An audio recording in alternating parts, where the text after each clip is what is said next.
Chapter 486. Not to mention the fact that Hua Jinyao had married a daughter-in-law that she didn't like. She didn't like any of the things that had happened after the marriage. She didn't like Su Qingsang's family background at first. She didn't like Su Qingsang's illegitimate daughter. So what if she was Su Qinghui and Li Qinshue's daughter?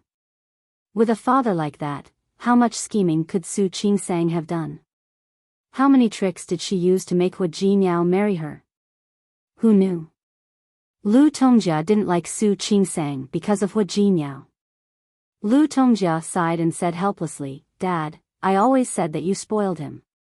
You didn't believe me. Now he's getting older, and he's getting more and more out of control."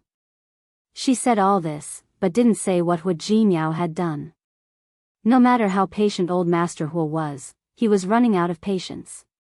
Just say it. Don't beat around the bush. Su Qingsang and Hua Jinyao looked at Lu Tongjia. Hua Jinyao's first reaction was that Lu Tongjia was going to make a fuss about Su Qingsang's father. Fortunately, he had told his grandfather about it.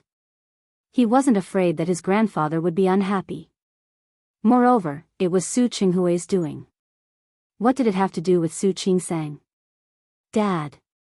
Lu Tongjia thought of what Hua Mingmei had said to her last night, and her lips curled into a mocking smile. Don't feel uncomfortable about what I'm going to say next.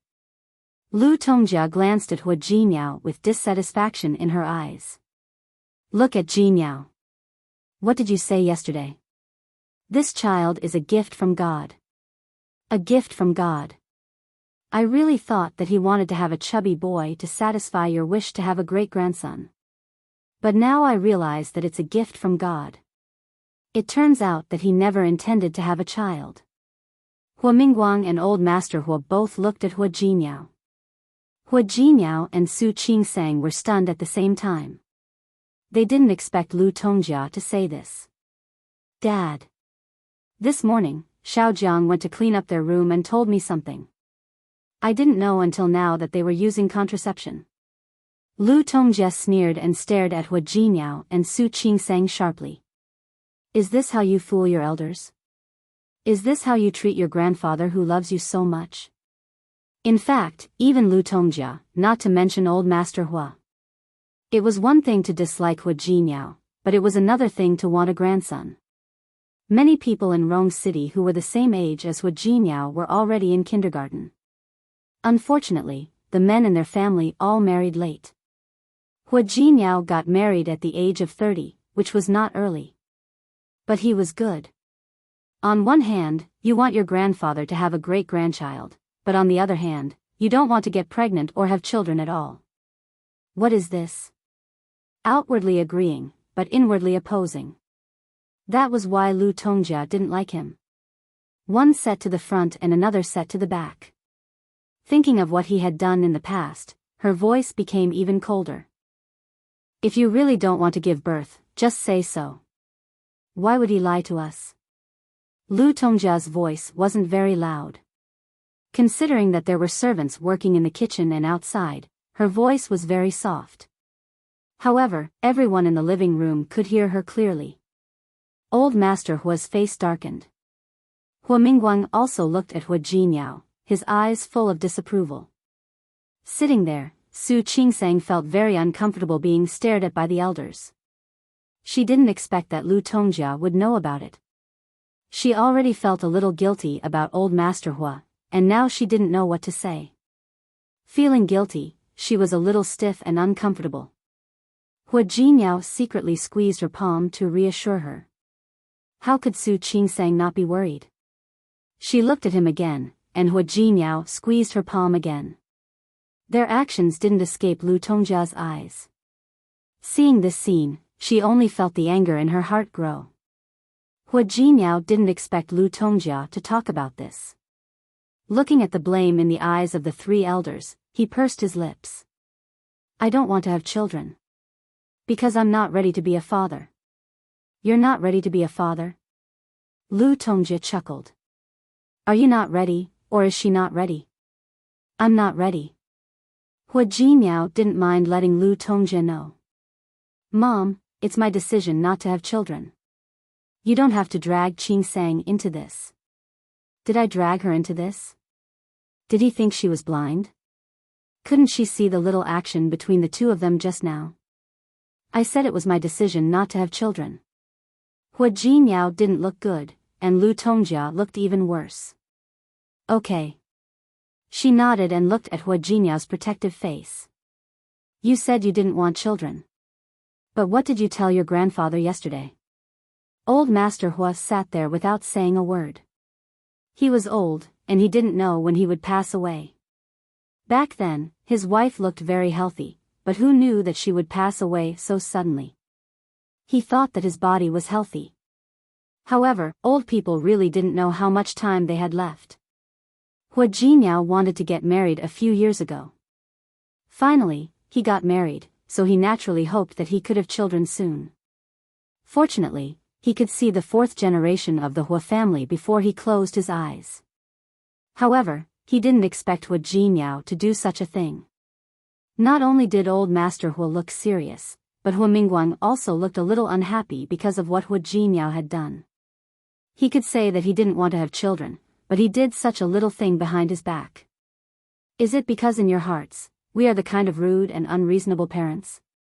Unreasonable? Lu Tongjia said coldly. She was obviously very disappointed with their behavior. You are the younger generation. If you have anything to say, you can talk to the elders. But you? This time, Hua Jinyao didn't say anything, and Su Qingsang also lowered her head and didn't speak. In fact, although Lu Tongjia's tone wasn't very good, what she said was indeed reasonable. Lu Tongjia looked at Su Qingsang's face and changed the topic. You said it has nothing to do with her. Do you think I'm stupid? To put it bluntly, she just doesn't want to have children. Isn't that right? Seeing that Hua Jinyao wanted to say something, she glared at him. Don't always speak for her. She's already an adult. Can't she even speak? Su Qingsang, tell me now. Who on earth doesn't want to have children? Su Qingsang looked at Lu Tongjia and then at old Master Hua. Her face was a little pale. When she saw the disapproval in old Master Hua's eyes, she lowered her head guiltily. Grandpa. I'm sorry. Lu Tongjia looked at old Master Hua. Dad, did you see that? Since things had come to this, what else was there to ask? Isn't it obvious? Old Master Hua didn't speak, and Hua Mingguang's face didn't look good either. Hua Jinyao looked at Su Qingsang's face and reached out to hold her hand tightly. Mom, you don't have to do this. Qingsang is still young this year. We really aren't ready. Besides, what's wrong with having children a few years later? I didn't marry Qingsang just to let her have children for me. You're in the right. Lu Tongjia was so angry that she laughed. She's young, but are we young? You really didn't marry her to let her have children for you. So you can lie to us like this, right? This isn't a lie, is it? At best, it's a white lie. When we're ready, we'll have children when we want to. Why are you in such a hurry? Yes, we'll have children when we want to. By the time you want to, your father and I might have already. Enough, old Master Hua scolded. Lu Tongjia didn't finish the words she wanted to say. When she met old Master Hua's eyes, she shut up in embarrassment and didn't finish the words. Su Qingsang and Hua Jinyao both lowered their heads at this time, looking a little guilty. Old Master Hua looked at his beloved grandson in front of him and then at Su Qingsang, who was satisfied with him. He sighed in his heart. I'm old. What I say doesn't matter anymore. I don't blame you for not respecting me. Grandpa. Su Qingsang was really embarrassed by old Master Hua's words. Not only her, but even Hua Jinyao looked anxious. He looked at old Master Hua and wanted to say something, but stopped. Do whatever you want. Old Master Hua stood up and glanced at Hua Jinyao. His eyes were full of disappointment. Grandpa. Su Qingsang saw his eyes and suddenly became anxious. She suddenly stood up and wanted to explain to Hua Jinyao. Old Master Hua waved his hand, but he didn't want to listen anymore. You guys go eat. I'll go back to my room. Grandpa, old Master Hua refused to say anything else. He turned around and went upstairs. The atmosphere in the living room suddenly became cold. Hua Jinyao stood up and wanted to go upstairs to see old Master Hua. Hua Mingguang stopped him. Sit down. Su Qingsang and Hua Jinyao sat down. Both of them didn't look good. Especially Su Qingsang. She really blamed herself at this time. Old Master Hua was an extremely open-minded person. If she and Hua Jinyao didn't want to have children, they could have told him directly. It was really not good to be like this. What? Don't what I said work? Hua Mingguang saw that Hua Jinyao was standing still, and his voice became a little deeper. He rarely spoke to Hua Jinyao in such a harsh tone. It was also the first time that Su Qingsang saw her father-in-law get angry. She pulled Hua Jinyao's sleeve and motioned for him to sit down. Hua Mingguang saw that they sat down and wasn't in a hurry to speak. Instead, he called the housekeeper, Uncle Cheng, and asked him to personally bring breakfast upstairs to old Master Hua. Uncle Cheng had been the housekeeper of the Hua family for decades. Old Master Hua would still listen to what he said. Uncle Cheng didn't hear the argument in the living room just now, but it didn't stop him from knowing that the owner was in a bad mood. After agreeing, he left. Hua Mingguang looked at Hua Jinyao. In fact, not only did old Master Hua like this eldest grandson, but he was also satisfied with this son. He would never have said such satisfaction in front of Hua Jinyao after what had happened before. Even after so many years, he sometimes seemed to be a little discouraged by Hua Jinyao on the surface, but in fact, he knew in his heart that this child was outstanding. Chapter 487. I always thought you were sensible. Hua Mingguang's tone wasn't harsh, but he sounded disappointed. The mistake he made when he was young could be said to be because he was young and insensible. But now he was an adult. A 30-year-old person should be able to understand things, right?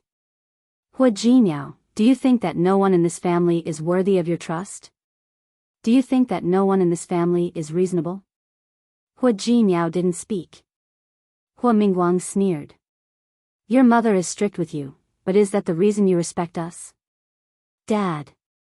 I didn't mean that. Hua Jinyao might have talked back to Lu Tongjia. But he respected his father and grandpa from the bottom of his heart. You didn't? If you didn't, would you fool your grandpa like that? You know that he's wanted you to marry him for so many years, and you know that he's wanted to have a great-grandson for so many years. Is this how you repay him?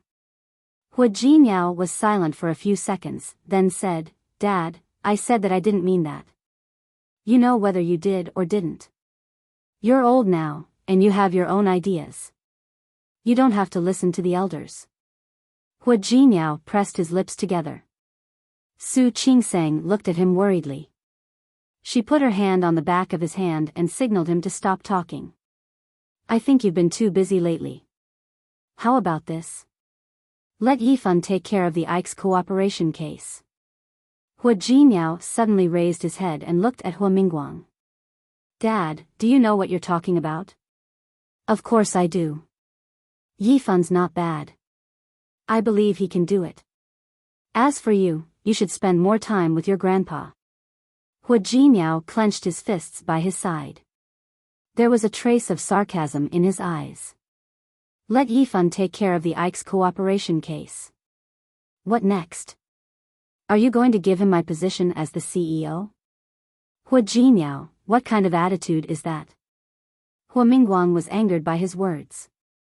Don't forget that the Hua family doesn't belong to you alone.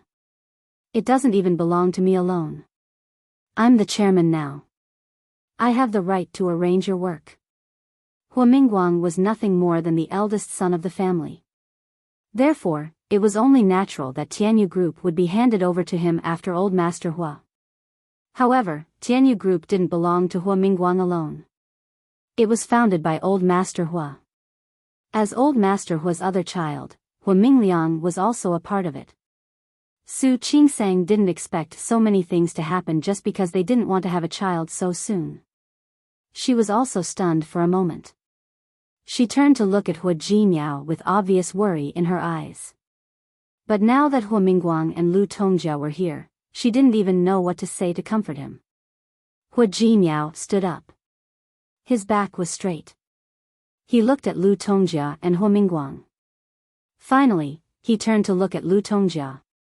"Mom, this is what you want, right?" He asked Hua Yifan to share his workload. This was the first step. What was next? Weaken his authority in Tianyu Group? Slowly hand over Tianyu Group to Hua Yifan? Hua Jinmiao. What kind of attitude is that? Lu Tongjia was angered by his words. You lied to your elders and played us around. You're still in the right, aren't you? Qing Sang and I just don't want to have children at this stage, but it doesn't mean that we won't have children in the future. Mom, you really don't have to overreact. Is this a matter of whether you have children or not? This is a matter of the two of you not lying to your elders and trying to fool us. Lu Tongjia glared at Hua Jinmiao. I never care about the company's affairs. This is Dad's decision. I think it's a good decision now. You've been acting more and more out of control recently. I think it's time for you to calm down and sober up. Even if your grandfather was here, I believe he would agree. Hua Jinmiao clenched his fists so tightly that blue veins popped out on the back of his hands. Looking at the stern look on Lu Tongjia's face, he suddenly smiled. The Ike's cooperation case, right? No problem. I'll go to the company the day after tomorrow and hand it over to Hua Yifan. But Dad, tell me what else you want to give him. It's better to make it clear at once. It'll be too troublesome to hand it over right and left. Hua Mingguang wasn't very angry at first. But now, he was a little angry because of Hua Jinmiao's words. Hua Jinmiao. Do you think I want to take away your power? Do you think I want to drive you away from Tianyu? Let me tell you, I really just want you to spend more time with your grandfather. If you keep doing this, I really don't mind letting you have more free time.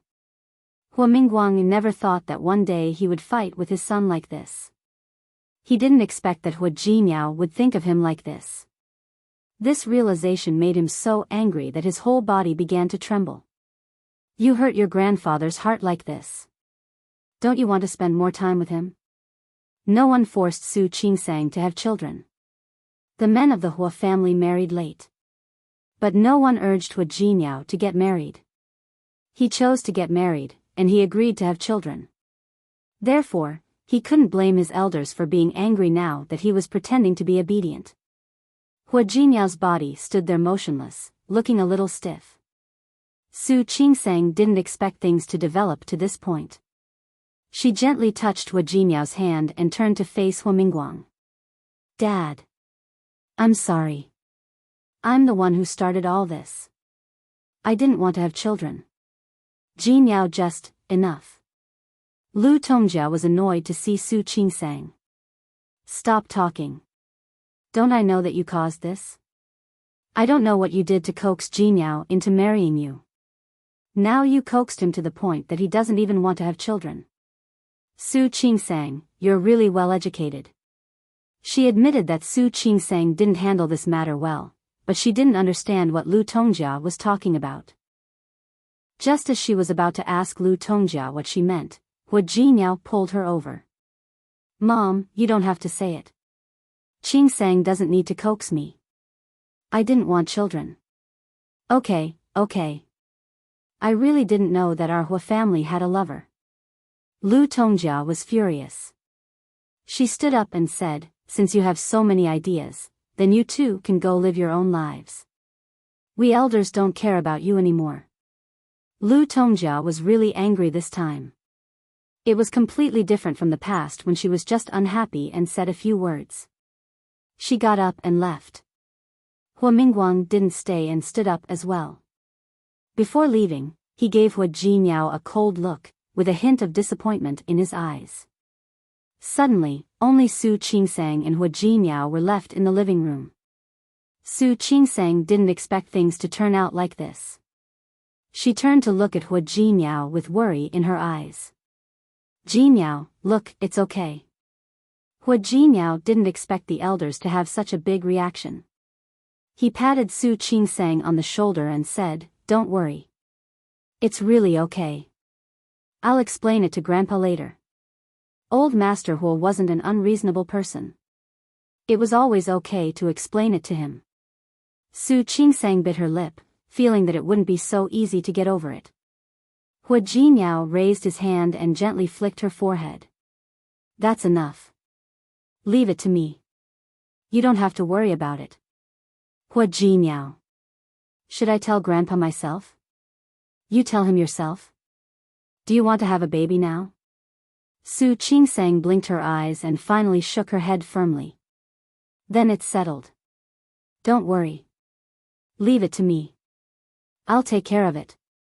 Su Qingsang didn't mention it again after he said that. Hua Jinyao and Su Qingsang were the only ones eating breakfast that day. It was a lot quieter. After breakfast, Hua Jinyao went upstairs to talk to Old Master Hua. Su Qingsang didn't know what he said, but Old Master Hua went downstairs for lunch.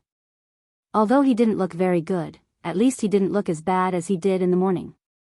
Su Qingsang wanted to say something to Old Master Hua several times, but in the end, she didn't. The atmosphere in the Hua family was still a bit depressing that weekend. Su Qingsang thought about it for a day and decided to let it go. Some things would take their natural course. As for the baby, she would wait until she was ready to have another one. On one side of Hua Jinyao's office stood a small team of people who worked with him. They were the employees in charge of Ike's this time. On the other side stood Hua Yifan. He looked at Hua Jinyao, who was sitting behind the desk.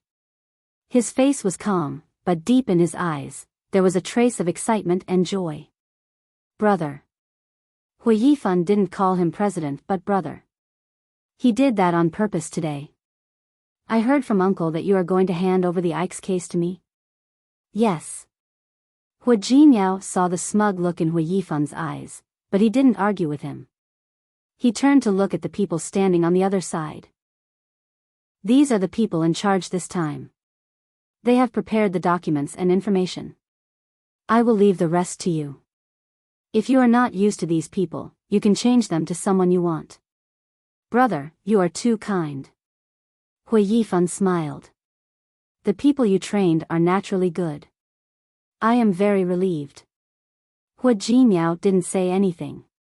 He gave the project manager a look. He nodded and turned to Hua Yifan. "Vice President Hua, let's talk in your office." "Okay." Hua Yifan nodded. When he turned to look at Hua Jinyao, the smile on his face faded a little. "Brother, I will leave now. I will talk to you if there is anything else. Since Dad said to leave it to you. You can be in charge. You don't have to talk to me anymore." "Okay. I know what to do." After saying that, Hua Yifan left Hua Jinyao's office with the group of people. As soon as they left, Yang Wencheng came in immediately. He looked at Hua Jinyao with some worry in his eyes. "President Hua, Hua Jinyao had said a long time ago that he would follow up with Ike's, and it was about to be settled." Chapter 488. "It's okay." Hua Jinyao waved his hand. "It's just an Ike's case. I've already made the first 80 steps. He'd be an idiot if he couldn't get it done." Hua Mingguang just wanted to give him a blow. He didn't really want to deny his job. If that was the case, he wouldn't be able to be the president anymore. Yang Wencheng understood and thought of something else. "President Hua, do you remember Xinglua Department Store and Kasong Electronics in Lin City?" "Yes." Because they had attacked Xiang Kaiping, he had dealt with the two companies. The people there said that the original owners of those two companies have been in a big fight recently. "That's a small matter. Ask Zhang Yang to handle it." "Yes." Yang Wencheng had the same idea. "There's one more thing." "What?" "Your father-in-law." Yang Wencheng paused. "What about him?" Hua Jinyao only knew that Su Chenghui and Li Qianxue had divorced. He hadn't paid attention to what happened after that. "You know, We had a lot of cooperation with the Lee Group because of your relationship with the president's wife. Vice President Sue was in charge of those things. But now, for some reason, she's been replaced. I just want to ask, what happened after that? Yang Wenchang had been called back by Hu Jinyao to deal with something. In addition, he had been running errands for Xiang Kaiping, so he didn't know that Su Qingsang was Li Qinshue's daughter. Su Qingsang was the illegitimate daughter of the Su family and didn't have a good relationship with Li Qinsue. Su Qinghui didn't want it anymore. Does that mean that we can change some of the terms of our cooperation in the future? No need. We'll stick to the previous agreement. Thinking of this, Hu Jinyao remembered that he forgot to tell Yang Wenchang about Su Qingsang. He briefly told him about Su Qingsang. Looking at Yang Wenchang's shocked face, Hu Jinyao thought of Li Qinshue's reaction after she recognized Su Qingsang. Remember, we'll be working with the Li Group for a long time. Therefore, the cooperation with the Li Corporation should be based on the original terms. Cooperation was a win-win situation. It would be best if everyone could be happy. Yes. I got it. Hearing this, Yang Wenchang understood. Looking at Hu Jinyao's attitude, he knew how to treat Li Qinsue and the Li Group in the future. Su Qingsang had lunch with Li Ting at noon. She had helped Li Ting on duty twice last time. Li Ting had offered to help her, but Su Qingsang didn't think it was necessary. Li Ting was embarrassed and offered to treat her to a meal. Su Qingsang was not pretentious. She was here to build a good relationship with her colleagues. After eating with Li Ting, she wanted to take a walk to digest the food. Li Ting received a call from her boyfriend halfway. She and her boyfriend were still in a relationship, and they would call each other every morning, noon, and night. Su Qingsang saw the sweetness on her face, and there was a hint of envy in her eyes. She married Hu Jinyao directly, skipping the so-called passionate love period. When she was separated from Hu Jinyao, the two of them would talk and video chat every night, but they had never called each other 3 times a day like Li Ting did. Did she like Hu Jinyao? There was no doubt that he liked it. There was no doubt about that. Did she love him? She also loved him, but she always felt that this love was lacking something. But she didn't know what it was. She thought that it didn't matter. She and Hu Jinyao were already husband and wife, and they would spend the rest of their lives together. She would slowly give more of her heart to him, and slowly make herself love him more and more. She thought that it wasn't difficult. As long as she and Hu Jinyao stayed like this, one day, she would love him so much that she couldn't stop. It was good that things were like this now. Li Ting answered the phone, and then walked slowly. Su Qingsang was too embarrassed to stop and listen to the sweet words of the young couple, so she deliberately sped up. However, when she returned to the hospital, everyone had gone for lunch and hadn't come back yet. The emergency room downstairs received another patient. It was a pregnant woman who had fainted, and her condition was unknown. Su Qingsang went down to the emergency room with 2 nurses. Before she reached the bed, she saw Zhang Yichen standing next to it with his back straight. "Hey, it's you?" Su Qingsang was a little surprised to see him. Her eyes fell on the pregnant woman on the bed, who had a slightly bulging belly. Dr. Huang from the emergency room saw her coming down, so he pointed at the pregnant woman on the bed and explained the situation. "The pregnant woman has fainted. She is about 20 weeks pregnant. It seems that she has PIH. But the pregnant woman is injured. We'll have to wait for the obstetrics and gynecology department to find out more about her condition." "Okay, I got it." Su Qingsang nodded and signaled the nurse who followed her to push the pregnant woman upstairs for the examination. She turned around and found Zhang Yichen still standing there. She stopped for a second. She glanced at Zhang Yichen with a hint of a joke. "Did someone blackmail you again? Twice in a row. He was too lucky, wasn't he?" "No." Zhang Yichen didn't look as relaxed as Su Qingsang. "I was driving on Haud Road when I saw her being beaten. I got out of the car to stop it, and she fainted. Zhang Yichen didn't mention how he taught the man who hit the pregnant woman a lesson and how the man ran away while cursing. I see. Su Qingsang remembered that Dr. Huang had said that the pregnant woman was injured. Okay, I got it. You can go back now. We'll take care of the rest. Are you going to tell her husband to come? Su Qingsang nodded. If not her husband, who? It seems that the man who hit her is her husband. Zhang Yichen didn't mind telling her the situation. In fact, he heard it when he got out of the car. The man saw him and tried to stop him, but said, I hit my wife. It's none of your business. Su Qingsang's expression became more serious.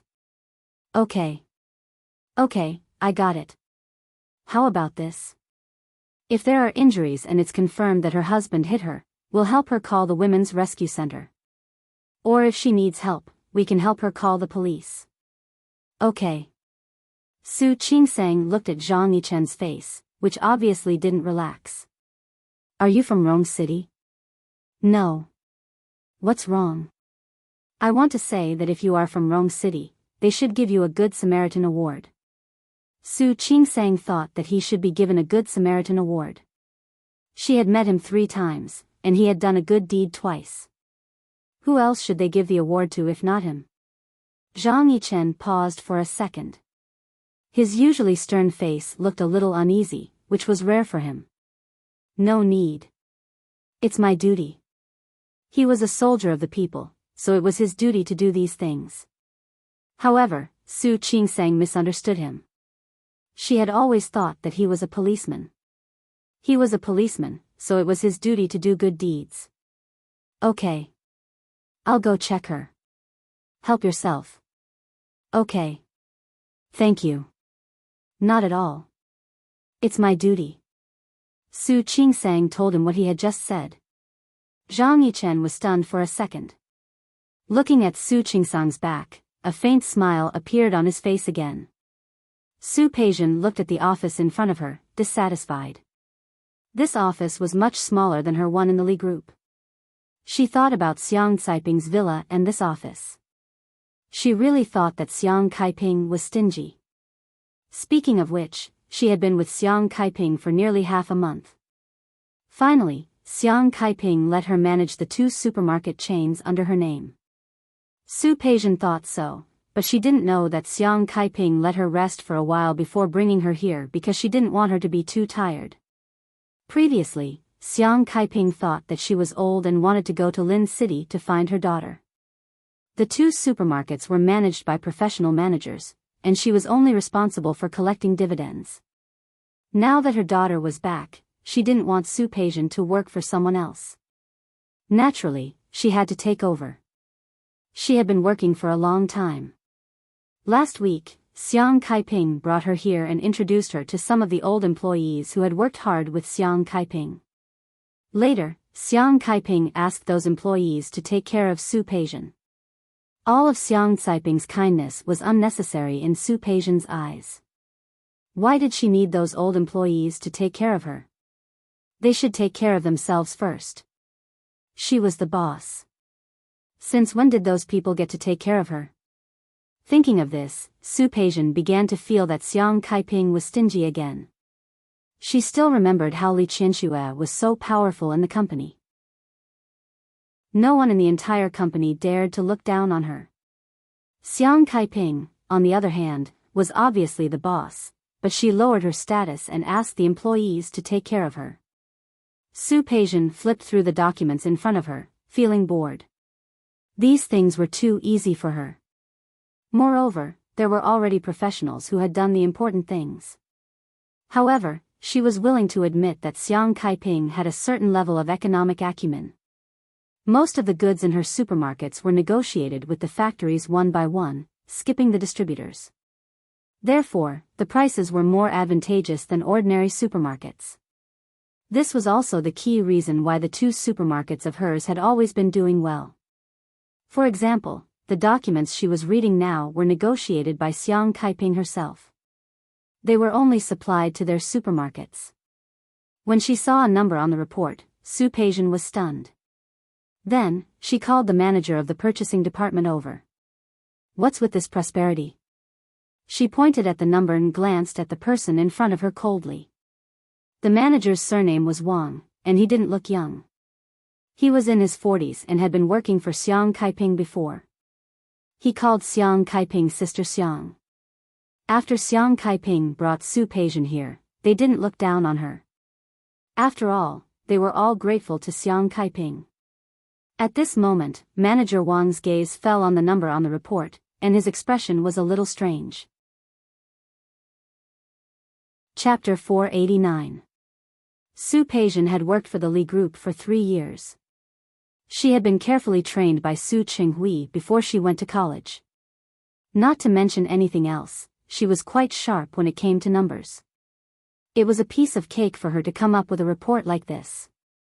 After all, compared to the Li Group, the 2 supermarket chains were nothing. Mr. Su.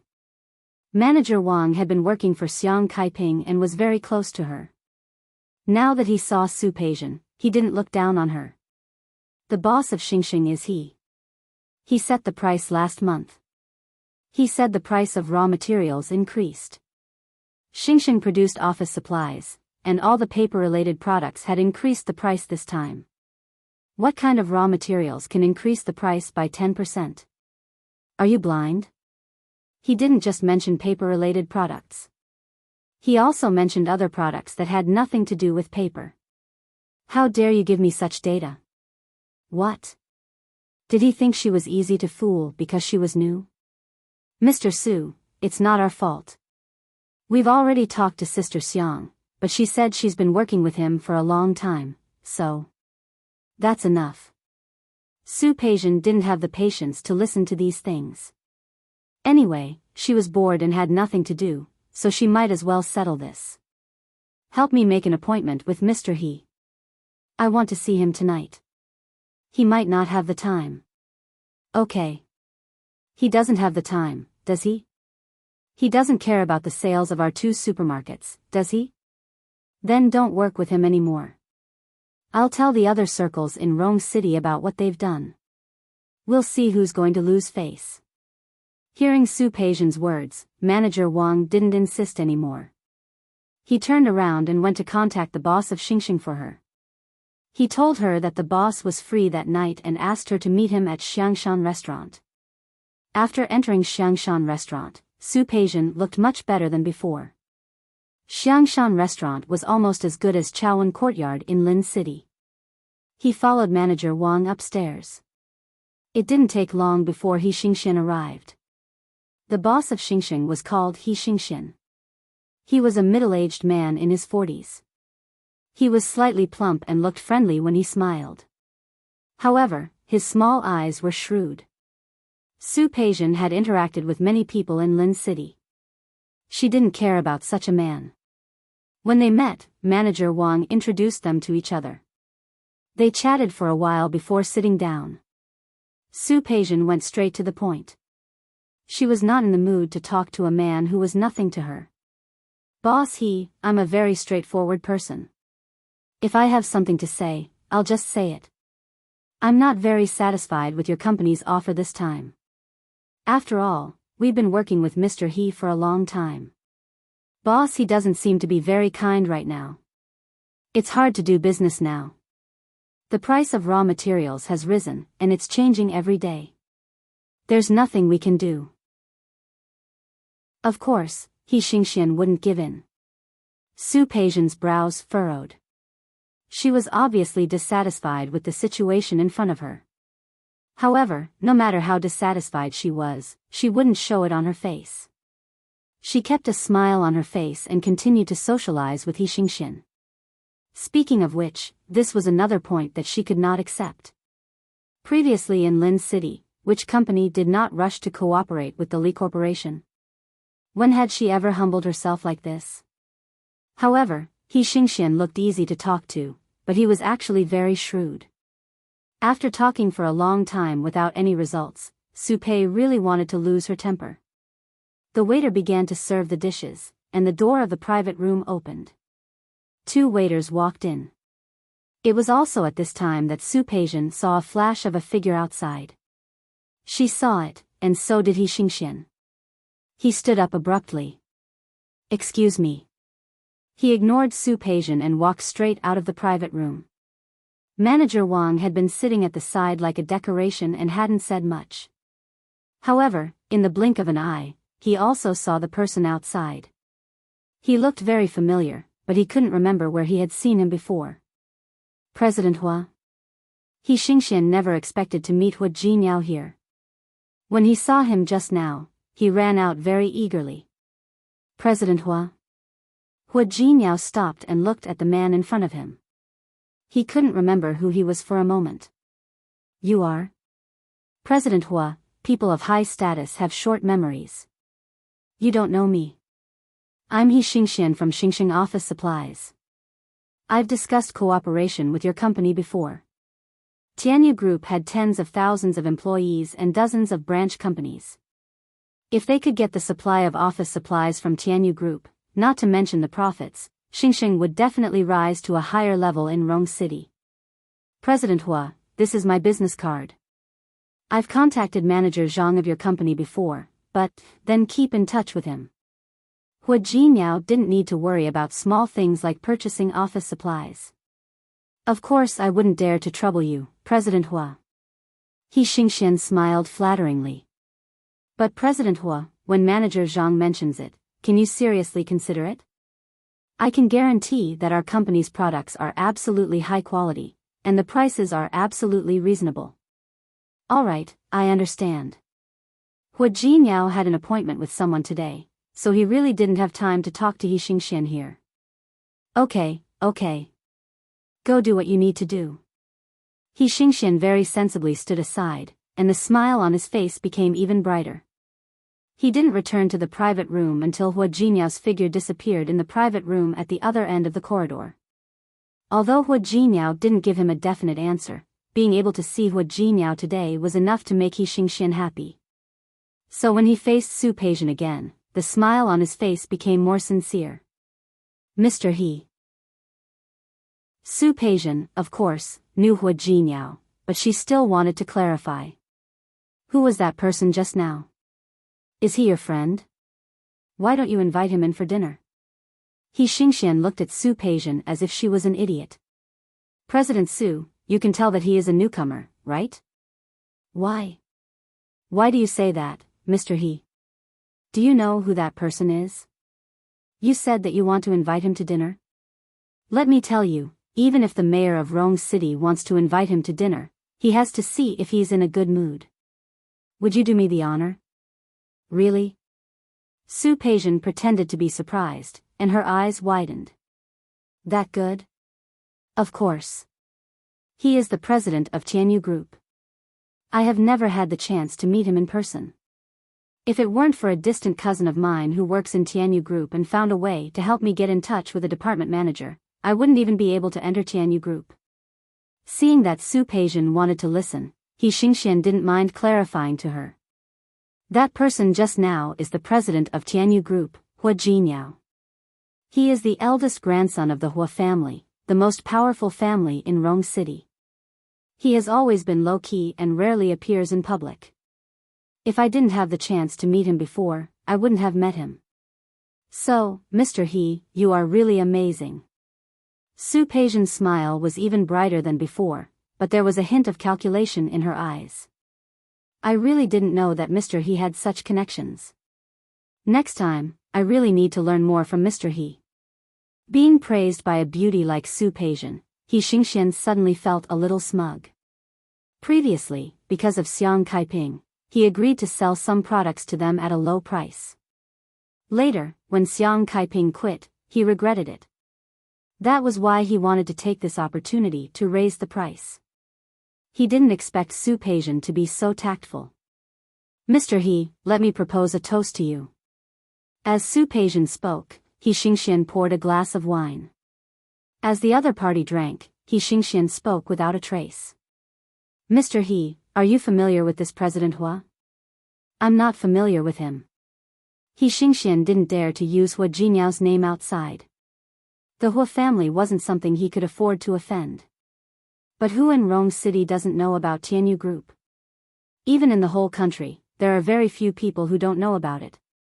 Only people like you don't know about it. That's true. How can our knowledge compare to Mr. He's? Su Peijian poured another glass of wine for He Xingxian.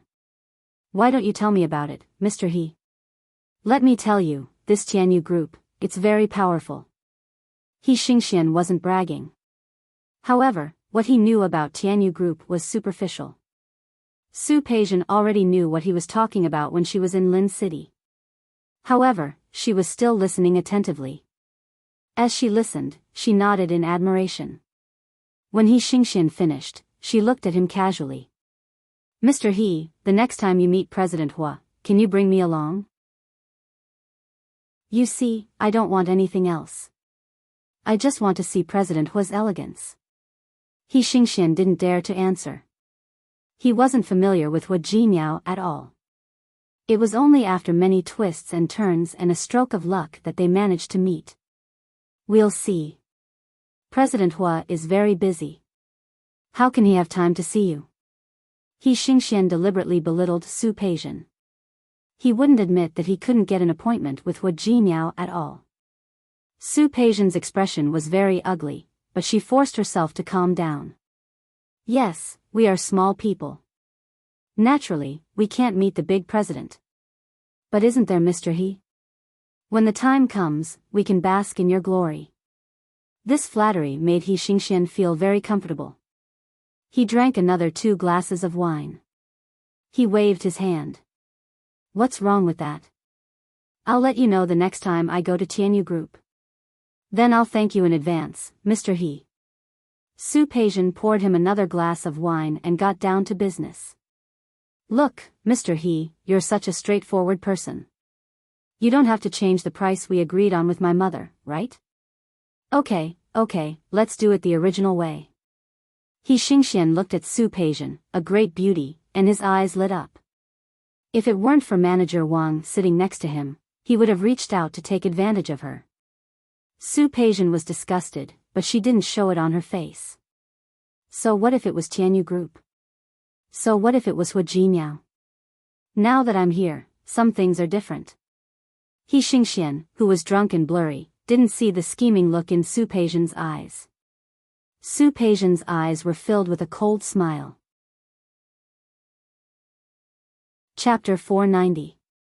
When Hua Jinmiao got up in the morning, Su Qingsang turned over in bed. He pulled the quilt up to cover his body. Hua Jinmiao watched her wrap herself up like a dumpling. He reached out and pressed her shoulder. You're not getting up? I'm not getting up. Su Qingsang sounded sleepy. She was on the night shift last night, and it was already late when she came back. It just so happened that Hua Jinmiao had a business meeting yesterday and came back around the same time as her. He had always been very restrained when socializing outside, but it was inevitable that he would drink a little. Under the influence of alcohol, the two of them fooled around for a while. Su Qingsang didn't have to go to work today, so she didn't want to get up so early. Hua Jinmiao looked at Su Qingsang, who was wrapped in the quilt, and suddenly felt his heart soften. He leaned over and kissed her on the forehead. Then sleep a little longer. Remember to get up for dinner later. Skipping breakfast is not good for your health. Okay, Su Qingsang answered and closed her eyes again. But as soon as she closed her eyes, she opened them again. Hua Jinmiao. I'm not going to work today. How about I go see Grandpa? Although Old Master Hua wasn't angry about what Lu Tongjia had done last week, Su Qingsang could tell that he was probably unhappy. Su Qingsang knew that Old Master Hua was not angry anymore, but she still wanted to explain to him. Hua Jinmiao sat by the bed and looked at her. He raised his hand and gently stroked her cheek. Her skin was really good, delicate and smooth. Hua Jinmiao. Su Qingsang turned her face to the side to avoid his hand. Let me ask you, should I pick out a gift for Grandpa? What do you think we should give her? With Old Master Hua's status, he naturally didn't lack anything. However, Su Qingsang wanted to make the old man happy. Of course, she wanted him to like the gift. Hua Jinmiao could see through her at a glance. It's okay. Grandpa is really not angry. In fact, he was also one of the people who didn't want to have children. He hadn't thought about becoming a father at such a young age. Lu Tongjia thought too highly of him by saying that Su Qingsang had instigated it. Was he the kind of person who would listen to a woman's encouragement? He also said the same thing to Old Master Hua.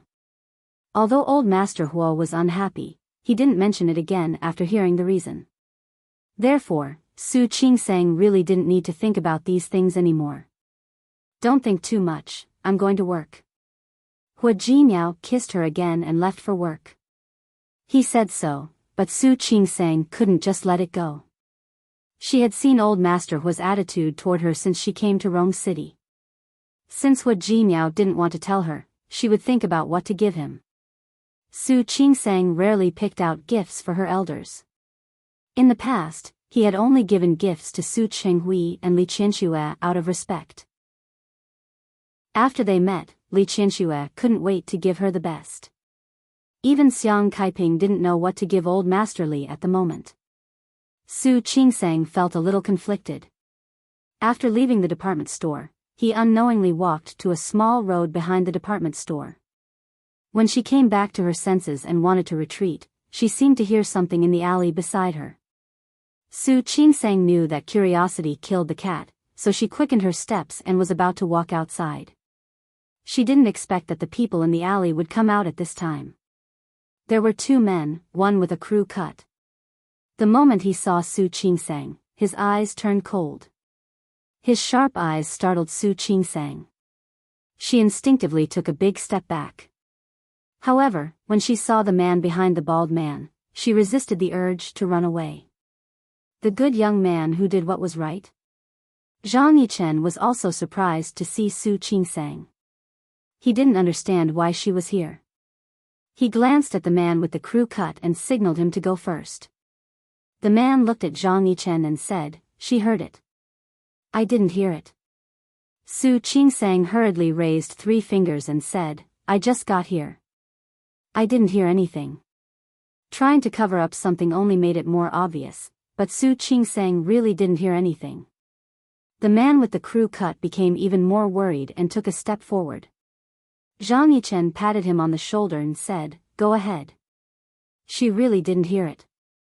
The man with the crew cut obviously didn't agree with Zhang Yichen's words, but he didn't think too much about it.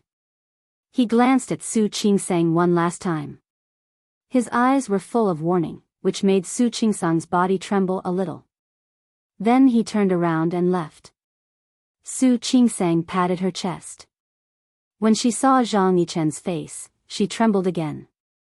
She pressed her body against the wall behind her. It was still early February, and the temperature was very low. Su Qingsang felt sweat on her back. She thought of the few times she had seen Zhang Yichen before, and he had been nice to her, but that was because he did good things. However, there was no rule in this world that said good people wouldn't do bad things. Looking at Su Qingsang's scared face, Zhang Yichen took 2 steps forward and stood in front of Su Qingsang. It wasn't the weekend, and the weather was still cold. There weren't many people in this alley. Su Qingsang swallowed.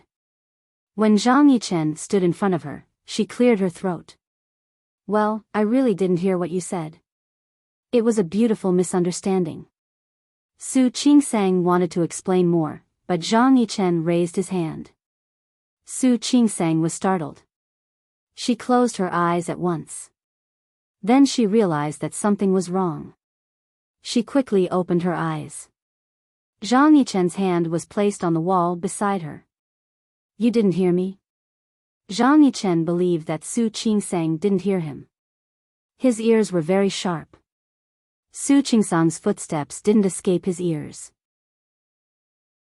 He didn't say anything after hearing someone approaching. So Su Qingsang couldn't have heard anything. However, looking at the woman in front of him, who was no longer calm and composed like she was in the hospital, he had that thought again. The woman in front of him was quite interesting. Su Qingsang.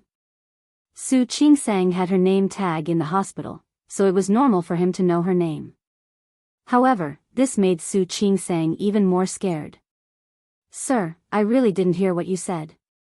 She tried to calm herself down. She knew that some perverts would get more excited when they saw others scared. "Can I trouble you to move aside for a moment?" Zhang Yichen didn't move. He stared at Su Qingsang's face and suddenly lowered his head. Su Qingsang became more and more nervous. Zhang Yichen's face was getting bigger and bigger in front of her. She couldn't help but raise her hand to slap him. However, her hand was caught in midair. Zhang Yichen not only grabbed her hand easily, but also successfully made it so that she couldn't break free. "You," Zhang Yichen moved closer to her face again. Su Qingsang was startled. Seeing his face getting bigger and bigger in front of her, she wanted to raise her other hand. However, unfortunately, she was caught by him again. "Let go of me." With both of her wrists in his hands, Su Qingsang was at a complete disadvantage. Looking at her surroundings, she really regretted going out alone today. Her phone rang. It was Hua Jinmiao. She wanted to answer the phone, but the man was still holding her hand. She tried a few more times, but she couldn't break free no matter how hard she tried. Anger rose in her heart. Su Qingsang's voice became colder. "Sir, you'd better let go of me. I'm not someone you can afford to offend." Tianyu Group was quite powerful in Rong City, wasn't it? If this man really dared to do anything, she believed that Hua Jinmiao wouldn't go easy on him. Really? Zhang Yichen was about to let go. He just wanted to scare the woman. However, her words made him tighten his grip on her hand that he was about to retract. "You're not someone I can afford to offend. Do you know what kind of person I am?" Su Qingsang clenched her teeth. She had a good impression of this man because he had helped her twice in a row, but now, there was nothing left. "Anyway, you're not a good person." "Yes. Yes, you also said that I'm not a good person." "Since I'm not a good person." Su Qingsang's face turned pale. "Yes, ordinary people couldn't afford to offend Tianyu Group." Yes, ordinary people couldn't afford to offend Tianyu Group. That was for companies and ordinary people. However, if the man was a criminal or a bad person, he wouldn't be afraid of her at all. Su Qingsang calculated in her mind. She wanted to pull her hand out, but she found that the man was using his strength very skillfully. She couldn't feel any pain, but she couldn't break free. Su Qingsang's phone stopped ringing. She calmed down. "Sir, what do you think about this?" "Go ahead. You guys are doing this kind of business." Su Qingsang thought for a while and then thought of the word business. Her voice became softer. "It's for money. Let go of me first. You can make any conditions you want. Isn't this easier than doing anything to me directly? How do I know that you won't call the police after you agree to my conditions?" Su Qingsang clenched her teeth. "I'm in your hands now. How can I call the police?" "That's not necessarily true." Zhang Yichen stared at her face. "For example, you said you were going to transfer money to me, but when you arrived at the bank, you called the police? What do you want then?" Su Qingsang was angry. "Do you want to kill me?" "I don't think so." Zhang Yichen looked at Su Qingsang with a mischievous look in his eyes. Su Qingsang had a bad feeling. The next second, the man moved his face closer to hers. Su Qingsang was scared. She thought that he was going to do something to her. However, he only stopped his face about 5 centimeters away from hers. He stared at her face, his eyes slightly dim. "Woman, curiosity killed the cat. Don't be so curious next time." Su Qingsang didn't dare to move. Looking at the face so close to hers, she had the urge to slap him. Zhang Yichen stared at Su Qingsang's red lips. For a moment, he really wanted to kiss her. However, he didn't like to molest women. He took a step back and let go of her hand. Chapter 491. Under Su Qingsang's guarded gaze, Zhang Yichen slightly curled up the corners of his mouth. There was a hint of playfulness in his eyes. Then he took a big step back. But he didn't leave in a hurry. Su Qingsang also knew that she was no match for him. Her body was pressed against the wall, and her hair was a bit messy. Zhang Yichen subconsciously raised his hand, wanting to fix her hair, but when he saw the guarded look on her face, he subtly withdrew his hand. He gave Su Qingsang a deep look, then turned around and left. Su Qingsang kept looking at the man, afraid that he would come back to his senses and try to hurt her. But now she could see it. The man probably knew that she didn't hear anything, and he was just trying to scare her. Fortunately, the man didn't really do anything to her, or she would have died. The cell phone rang again. Su Qingsang's breath was still a bit unstable when she picked it up. Qingsang? What's wrong? It was Shi Mengwan on the other end of the line. I'm fine. Su Qingsang shook her head. After making sure that the man wouldn't come back, she turned around and walked out. You sound a bit out of breath. Are you really okay? No, I just ran into a dog and was scared. Shi Mengwan didn't ask further. She actually wanted to talk to Su Qingsang about something. But when the call was connected, she didn't know what to say. Oh, you rarely call me when I'm at work. What's wrong? What's wrong? Qingsang, Thinking of Zhan Haoze, Shi Mengwan was a bit confused. Nothing, I might want to come to Rong City to hang out with you. I want to ask if you welcome me. Of course you're welcome. Su Qingsang couldn't be happier. Okay, I'll see if I'm free in the next few days. I'll arrange the time. Okay. Su Qingsang didn't think much of it. You're free to work anyway. Call me when you're coming, and I'll pick you up then. Okay. Shi Mengwan said a few more words, but didn't tell Su Qingsang what was on her mind. Never mind, she'd talk about it when they met. Throwing the phone aside, Shi Mengwan only felt that her mood didn't improve because of the phone call. Instead, she felt even more confused. What had gotten into her head yesterday? Why did she end up with Zhan Haoze? He clearly refused to admit that he was her dear brother. He clearly had a fiancé. Shi Mengwan, do you want to be a mistress? Since she couldn't think of anything, Shi Mengwan simply stopped thinking about it. The chances of encountering Zhan Haoze recently seemed to be a little high. That was not a good thing. She thought that she needed to go to Rong City to find Su Qingsang.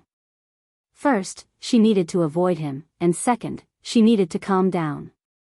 Zhan Haoze's figure flashed across her mind.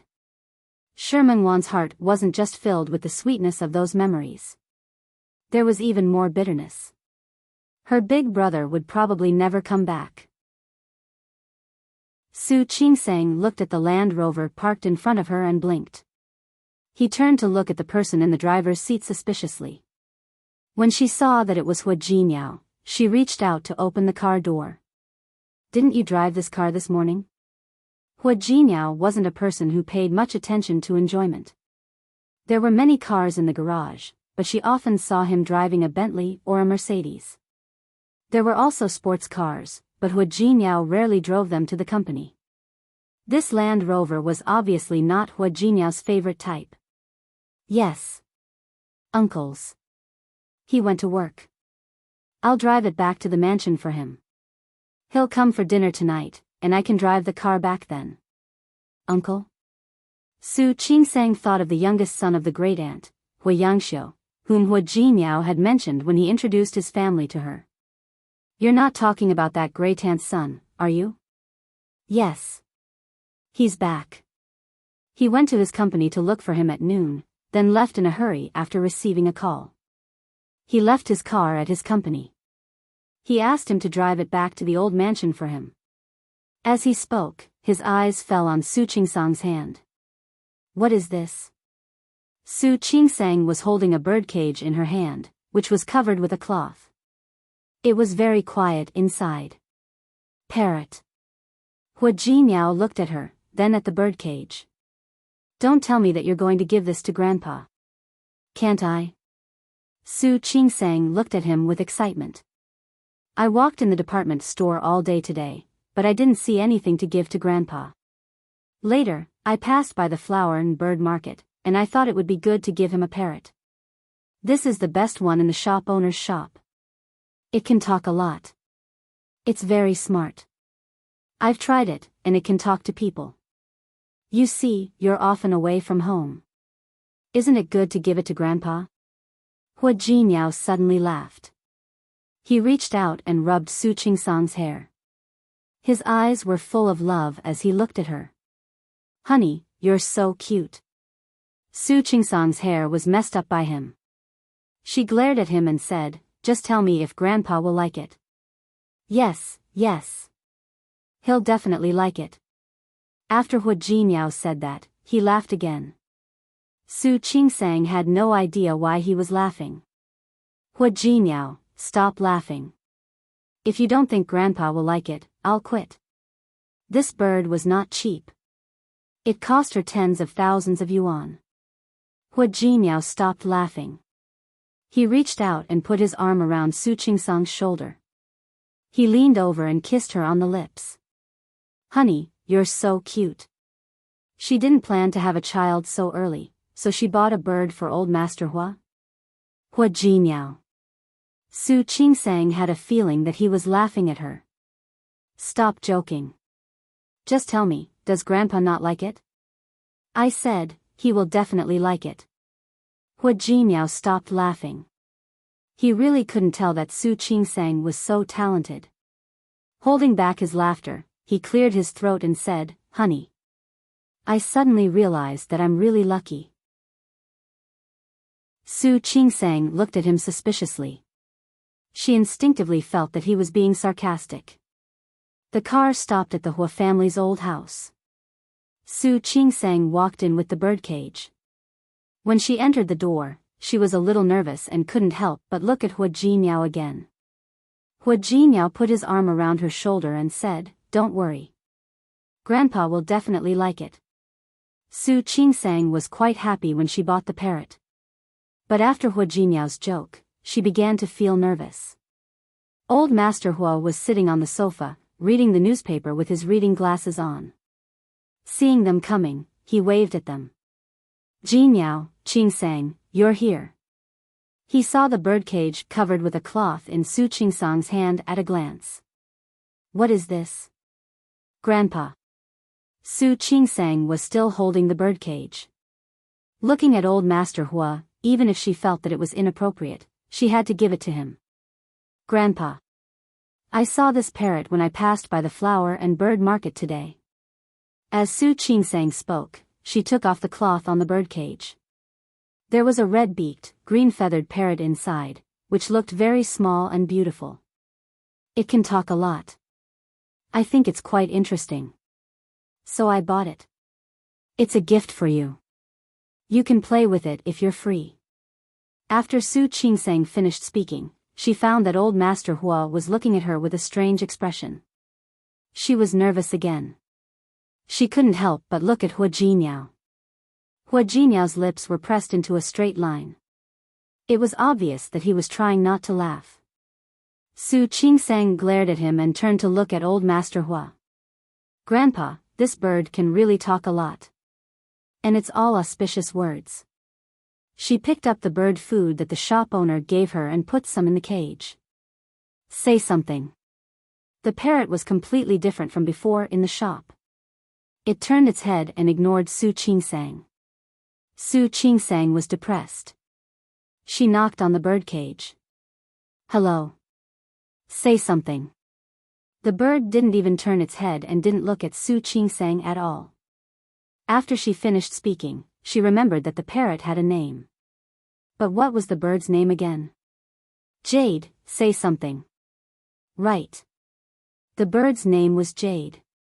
Su Qingsang thought for a while before she remembered. Jade, hello. Say something. However, no matter how she teased it, the parrot still didn't speak. Hua Jinyao and old Master Hua just watched Su Qingsang tease the parrot. Both grandfather and grandson had restrained smiles on their faces. It was really hard for them. It can really talk. Su Qingsang turned to look at Hua Jinyao. The expression on her face was half embarrassed and half embarrassed. Hua Jinyao couldn't bear to see her like that. He put his hand on Su Qingsang's shoulder and said, "All right. Qingsang.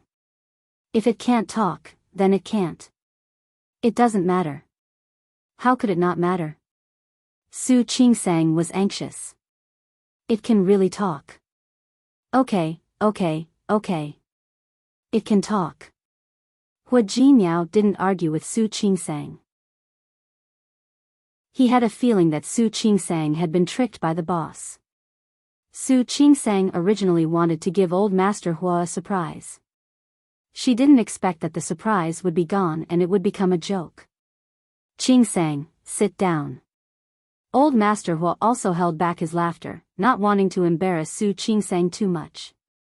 If it can't talk, then it can't. Let Uncle Cheng take it down. Hang it on the eaves of the back garden. Su Qingsang looked at the arrogant parrot. She really didn't expect a bird to not give her face. Uncle Cheng came in and saw the birdcage. For a moment, he didn't understand why there was a birdcage. "Uncle Cheng, take this parrot to the back garden and find a place to hang it. Remember to feed it." Su Qingsang thought about the precautions that the boss said. Hua Jinyao saw that Su Qingsang was so careful and was a little jealous. No need to feed it. It won't talk anyway. Such a stupid bird. Just starve it for a few days. How could it not starve for a few days to make his wife so embarrassed? Who knew that the parrot, which had been silent, finally spoke? "You're stupid. You're stupid." Hua Jinyao, old Master Hua, and the others were all stunned by the sudden voice. Su Qingsang also didn't expect that the bird would speak like this. The parrot didn't seem to be convinced and kept shouting, "You're stupid. You're stupid." Su Qingsang didn't care that it was scolding her. She looked at old Master Hua as if she was asking for credit. "Grandpa, look. Look. It really can talk. Ha ha ha ha." Old Master Hua finally couldn't help but laugh. This granddaughter-in-law was really too interesting.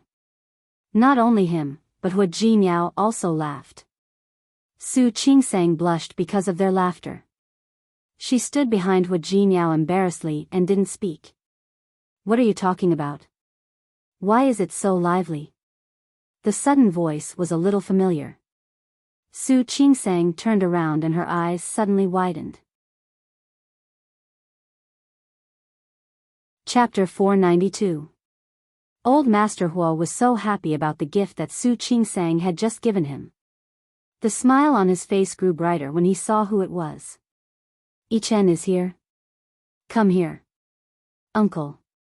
Zhang Yichen walked up to old Master Hua and said, "Uncle, long time no see. You're still so energetic." "I'm not as energetic as you."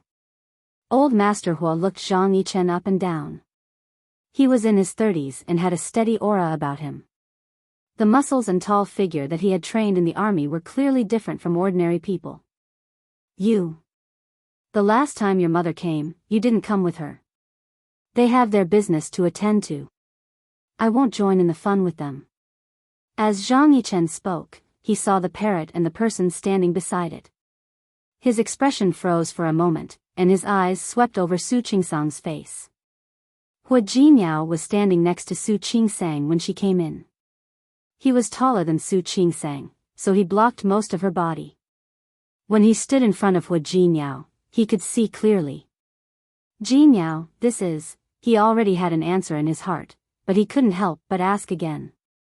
"Uncle, this is your niece's wife." Su Qingsang. "Qingsang, this is the uncle I told you about." He was Zhang Yichen, the youngest son of her great-aunt. Don't be fooled by his young age, he's already a senior colonel. "Hello, uncle." The smile on Su Qingsang's face was a little stiff. She had never thought that she would run into Zhang Yichen again at the Hua mansion, right after meeting him in the afternoon. What was even more unexpected was that he was Hua Jinyao's uncle. Thinking of what he had done to her in the afternoon, which had almost been flirting with her, Su Qingsang suddenly felt a little uncomfortable. Hello. After the initial shock, Zhang Yichen quickly composed himself and reached out his hand to Su Qingsang, as if he were seeing her for the first time. Hello. Both Old Master Hua and Hua Jinyao were there, so Su Qingsang had to shake his hand. His palms were larger than Hua Jinyao's, and his palms seemed to be rough. Su Qingsang only held it for less than a second before quickly retracting her hand. Zhang Yichen glanced at her again because of her movement. I didn't come to Jinyao's wedding. I came in a hurry today. He didn't prepare a greeting gift. My apologies. Uncle is too polite. We're all family, so we don't mind these empty formalities. He was such a young man, but he had to call him uncle. In terms of seniority, he was superior to her. Su Qingsang felt a little uncomfortable thinking about what Hua Jinyao had done in the afternoon. But one thing was clear. The other party was a soldier, so he was probably on a mission in the afternoon that he couldn't let her know. Thinking of that, the unhappiness and fear in Su Qingsang's heart dissipated a lot. Yes. I'll make up for it next time. Zhang Yichen looked at Su Qingsang's eyes. From this angle, he could only see her slightly puckered lips. Thinking about the two of them being so close to each other in the afternoon, he felt his throat tighten. He looked at the parrot and then at Old Master Hua. Uncle, you haven't told me what you were laughing about. Here. Well. Old Master Hua recalled the situation just now. A faint smile appeared on his wrinkled face. Qingsang is filial to me and bought a parrot to keep me company. We're trying to make it talk. The parrot didn't know what was going on. After Zhang Yichen came in, it stopped talking again. However, Old Master Hua didn't have time to talk to the parrot. He asked Uncle Cheng to take the parrot away, then waved at Zhang Yichen, signaling him to sit down next to him. He liked this nephew very much. Although Zhang Yichen had been in the army most of the time, he would come to see him whenever he was in Rong City. I heard from your mother that you've been promoted to senior colonel. I haven't congratulated you yet. There aren't many senior colonels as young as you.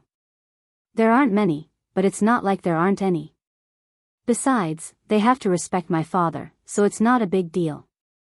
You don't need to be humble. No matter how much they respect your father, they still need you to make contributions. You can only be promoted if you make contributions. Zhang Yichen smiled and didn't refute. Su Qingsang looked at Zhang Yichen and thought of the 2 times he had acted bravely for a just cause. She also thought of the fact that he was a soldier, so the unhappiness in the afternoon was gone. At dinner, Old Master Hua asked Zhang Yichen to sit next to him. Hua Jinyao sat down between Zhang Yichen and Su Qingsang. Hua Jinyao seemed to be close to Zhang Yichen. From time to time, Su Qingsang saw Hua Jinyao lean over to talk to Zhang Yichen. They talked about things that happened in the past. When Aunt Zhou brought the soup to the table, Hua Jinyao habitually filled a bowl and put it in front of Su Qingsang. This soup is very nourishing. Aunt Zhou made it especially for you. You should drink more. Lu Tongjia and Hua Mingguang were already numb to the fact that the two of them would show off their affection whenever they were having dinner. Lu Tongjia's mouth twitched a little. Why was this soup specially made for Su Qingsang?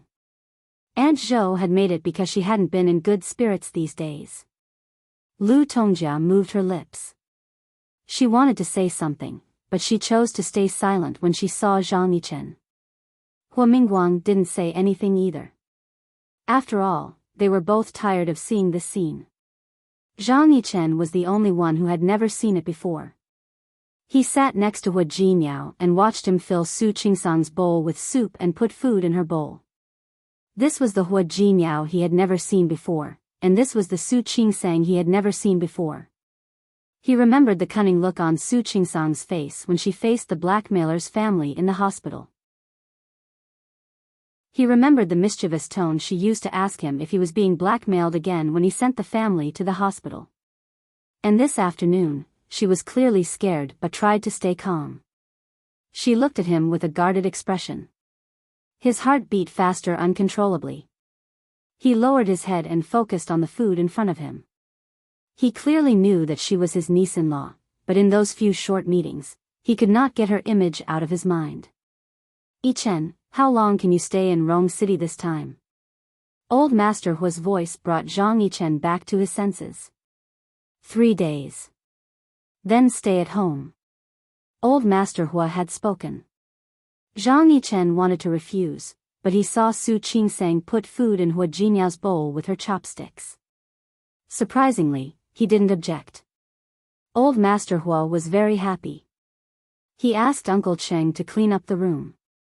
Su Qingsang took a shower and found that Hua Jinyao hadn't returned to his room. She called Hua Jinyao and found that he didn't answer. She looked at the time, put on her coat and went downstairs. After asking Uncle Cheng, Su Qingsang finally found Hua Jinyao in the Hua family's gym. When Su Qingsang walked to the door, she heard sounds coming from inside. The Hua family's gym was very large. Half of it was filled with all kinds of fitness equipment. The other half was covered with thick mats. It looked like it was for yoga. Su Qingsang pushed the door open and saw Hua Jinyao and Zhang Yichen fighting in the open space that she thought was for yoga. It could be seen that the two of them were just exchanging pointers, and not really fighting. Zhang Yichen was good at martial arts, and so was Hua Jinyao. The two of them fought back and forth for quite a while. However, Zhang Yichen suddenly started to attack Hua Jinyao with his halberd. He changed his style, and Hua Jinyao changed his style. Su Qingsang didn't know how to fight, but she could see that Zhang Yichen was better than Hua Jinyao. Hua Jinyao held on for a long time, but in the end, he was knocked to the ground. When his body was pressed to the ground by Zhang Yichen, he gasped and said, "Are you serious? I'm not good at martial arts." Zhang Yichen stood up and reached out a hand to Hua Jinyao to help him up. "You haven't been training lately, have you?" "Yes." Hua Jinyao didn't deny it. "I have a lot of things to do in the company. I can't be like you, training in the military camp every day. How can I be compared?" He stood up, panted, and punched Zhang Yichen's chest. "Damn you. How could you hit me so hard? It hurts like hell." He felt that Zhang Yichen wasn't fighting with all his strength like before. He was about to ask why. Out of the corner of his eye, he saw Su Qingsang coming. He immediately became alert. "Wife." He quickly walked up to Su Qingsang, grabbed her hand, and said, "You see, I've gone too far. It hurts like hell." Su Qingsang gave Zhang Yichen a discreet glance. Then, she looked at Hua Jinyao with concern. "Where are you hurt?" "Here, here, and here." Hua Jinyao didn't think it was embarrassing to act pitiful in front of his wife. He pointed at several places on his body. Su Qingsang was about to lift up Hua Jinyao's shirt to check, but she stopped when she saw Zhang Yichen walking over. "Go back to the room. I'll help you apply some ointment." "Okay." Hua Jinyao was satisfied to see Su Qingsang's concern. He didn't care that Zhang Yichen was still there. He leaned over and kissed Su Qingsang on the cheek. In the past, Hua Jinyao had shown affection in front of others, but Su Qingsang felt uncomfortable when Zhang Yichen saw it. "Let's go. You don't want to apply the ointment, do you?" "Yes, of course." Hua Jinyao turned around and waved at Zhang Yichen. "Uncle, let's fight again next time." Su Qingsang nodded at Zhang Yichen as a greeting, then left with Hua Jinyao. Zhang Yichen stood there motionlessly. A light fragrance floated in the air. It was Su Qingsang's scent. He saw that Su Qingsang had obviously just taken a shower. The ends of her hair were slightly wet, and there was a light fragrance of shower gel on her body. Even though she had left, the smell still lingered in the air. It gently surrounded him. Zhang Yichen stood there motionlessly. He had grown up in a military camp. Since he was a child, there were no other women around him except for his mother and sister. Those who went on missions with the army didn't count. Most of the women in the military camp were less feminine and more masculine. He didn't have much contact with women like Su Qingsang, but he didn't expect that they would become like this. Chapter 493. When Su Qingsang went upstairs, she found that Hua Jinyao's body was bruised. His abdominal muscles were very strong, but the skin under his clothes was extremely fair. Looking at it this way, the place where he was hit looked particularly frightening. Why is it so bruised? Looking at the more than one bruise, Su Qingsang looked distressed and dissatisfied. Uncle, aren't you being too reckless? He's a soldier, so his stamina must be better. How could he be so cruel? He knew that Hua Jinyao couldn't beat him, but he didn't go easy on him. It was too much. Honey, I'm fine. Hua Jinyao liked to see Su Qingsang worried about him. He didn't take much advantage of me. I'm telling you, he must be injured too. No matter how injured he is, he's not as bad as you. Su Qingsang looked at the 2 bruises on Hua Jinyao's stomach. She felt distressed. Go take a shower. I'll get the medicine. I'm fine. Hua Jinyao didn't care at all. It's just a minor injury. It'll disappear tomorrow. No. Su Qingsang felt the pain just by looking at it. Go take a shower. I'll ask Uncle Cheng to get the medicine. Hua Jinyao couldn't argue with Su Qingsang, so he went to take a shower. When he came out, Su Qingsang was already waiting by the bed with the medicine. After the shower, she found that the bruise on his waist looked even darker. The pain in Su Qingsang's eyes became more obvious. Why did you suddenly think of fighting with your uncle out of nowhere? I told you, it's not a fight. It's a friendly match. Su Qingsang didn't want to argue with him. In her opinion, fighting and friendly matches were the same. The heater was on in the room. Hua Jinyao was bare-chested, letting Su Qingsang apply the medicine for him. Su Qingsang poured out the medicine. As soon as it touched Hua Jinyao, he cried out in pain. Ouch, ouch. You deserve it. Su Qingsang glared at him, but her hands were much lighter. I'll let you continue the friendly matches next time. You don't know. Yichen and I have always been like this. In front of old Master Hua and the elders, Hua Jinyao called Zhang Yichen uncle. They had a good relationship in private, so Hua Jinyao always called Zhang Yichen by his name. Hua Jinyao winked and asked Su Qingsang to apply the medicine. Su Qingsang rolled her eyes at him. I'm serious. Hua Jinyao thought of the time when he joined the army. Do you know? I had been in my great-aunt's army, with my uncle at the time. In terms of skill, I admit that I am inferior to him. For someone like Zhang Yichen, who trained every day, to rise from a common soldier to a senior colonel in just over a decade, that wasn't something an ordinary person could do. If he performs another meritorious deed, he'll be promoted again. So, honey, it's not that I can't beat him. It's because he's too powerful. The fate between people was also strange. Old Master Hua was not the only one who liked Zhang Yichen. His relationship with Wei Yifan and Wei Sihai was even better than with Wei Yifan and Wei Sihai. Yes, yes, yes. Su Qingsang couldn't help but increase the strength of her hand when she saw that he was still joking when he was injured. Seeing Hua Jinyao's facial features scrunched together, she seemed to be satisfied. I know you can do it. You don't have to explain. It wasn't like she hadn't seen videos of soldiers training in the army. Hua Jinyao, who stayed in the office every day, couldn't compare with someone who came from that kind of place. Honey. Hua Jinyao was afraid that Su Qingsang wouldn't believe him.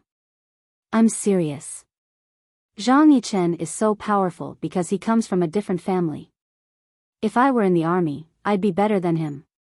I wouldn't be beaten by him. Do you believe me? Yes, yes, yes. I'll believe whatever you say. It was obvious that she didn't believe him. How could Hu Jinyao let his wife think of him like that? After he finished applying the ointment, he put the ointment on her hand aside. He turned over and pressed Su Qingsang on the bed. You don't believe that I'm better than him? Hu Jinyao narrowed his star-like eyes, full of danger. Stop it. I haven't washed my hands yet. He didn't mind the ointment on her hand. What are you washing? Just apply it on me later. Su Qingsang almost laughed at Hu Jinyao's words, but soon she couldn't laugh anymore. In the morning, Su Qingsang was a little listless. She wouldn't have gotten up if she hadn't had to work today. Hu Jinyao went to exercise early in the morning. Su Qingsang hurriedly put on her clothes and went downstairs. She was in a hurry if she didn't want to be late. When she walked to the corner of the stairs, Su Qingsang yawned. She didn't pay attention to her feet and accidentally stepped on something. She was startled. When she came back to her senses, she immediately tried to grab the handrail next to her. However, there was still some distance between her and the handrail. She was about to fall, but a pair of big hands caught her waist in time. They took her away from the edge of the stairs and put her in a bigger space around the corner.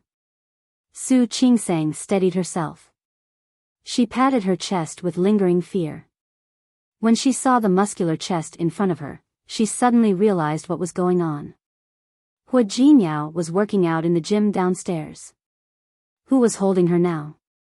Looking at Zhang Yichen's thick eyebrows and big eyes, she said uncomfortably, "Thank you. I'm standing." Zhang Yichen looked at Su Qingsang and slowly pulled his hand back. He was as tall as Hu Jinyao. Looking at Su Qingsang's pale face, he felt that he had pulled his hand back too quickly. Watch where you're going. Su Qingsang pressed her lips together. She was a little uncomfortable with Zhang Yichen's lecture. She had never made a mistake like this. What happened today was just an accident. She took a step back and wanted to continue walking downstairs. Zhang Yichen pulled her again.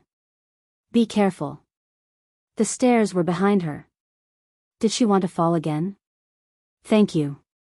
Su Qingsang lowered her head and thanked him. She took a step to the side to make sure that she was safe and also to get rid of his hand. Zhang Yichen's hand was still on her waist. Now, he let go of it. He subconsciously tightened his grip.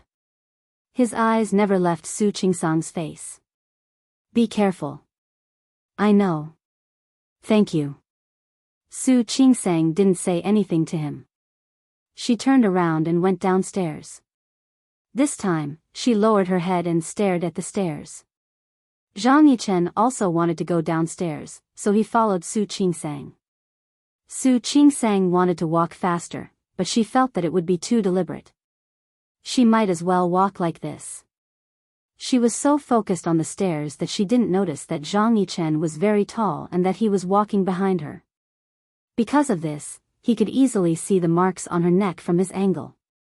Even though he wasn't experienced, he could tell that it was a hickey.